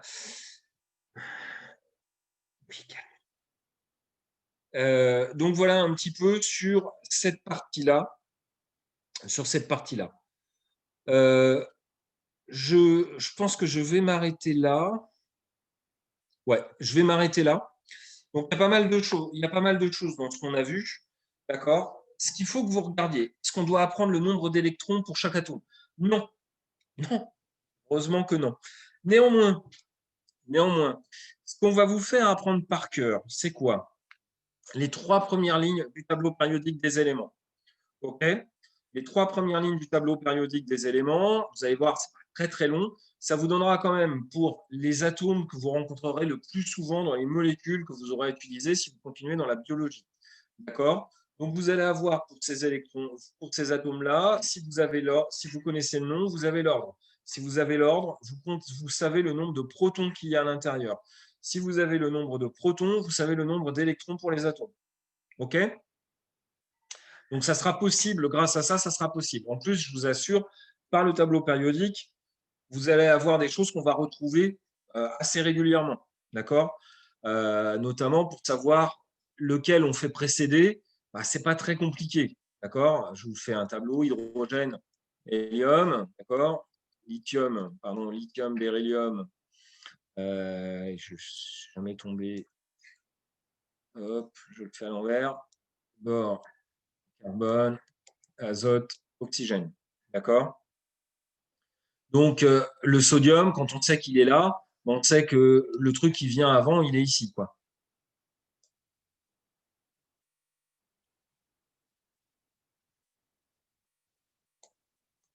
D'accord? Donc, c'est pas très, très dur. Si on n'abrège pas avec le Ne et argon, on a faux lors d'un exo? Non, non, non, c'est pas obligé. C'est pas obligé d'abréger. Hein. C'est pas obligé d'abréger. D'accord? C'est pas obligé. Mais évidemment, au bout d'un moment, ça devient quand même. Là, regardez un petit peu le cuivre avec 29 électrons, ça devient lourdingue hein, quand même. Hein. Ça devient lourdingue. Hein. Donc, c'est un petit peu pour ça. Les 3 premières lignes ou les 2 premières lignes? Ici, je vous ai mis les 3 premières lignes. Voilà ce qu'il faut connaître. Ouais, moi aussi, hein, j'ai envie d'y aller. De toute façon, on y arrive. De toute façon, on arrête. Il est 47, on arrête. On continue la semaine prochaine là-dessus. La semaine prochaine, vous démarrez les TD. Donc, vous avez tout à fait le droit de reposer les questions là-dessus. OK? Et je vais arrêter l'enregistrement dans ce cadre-là. On continue à cette partie-là. Vous n'oubliez pas de me redemander d'enregistrer dès qu'on démarre. OK? Bonne journée à tous et à bientôt. Donc, comme la dernière fois, je vous laisse d'abord vous déconnecter parce que si je vous déconnecte, ça va être un petit peu violent. OK? Donc, bon appétit et à bientôt. Merci, au revoir. Au revoir.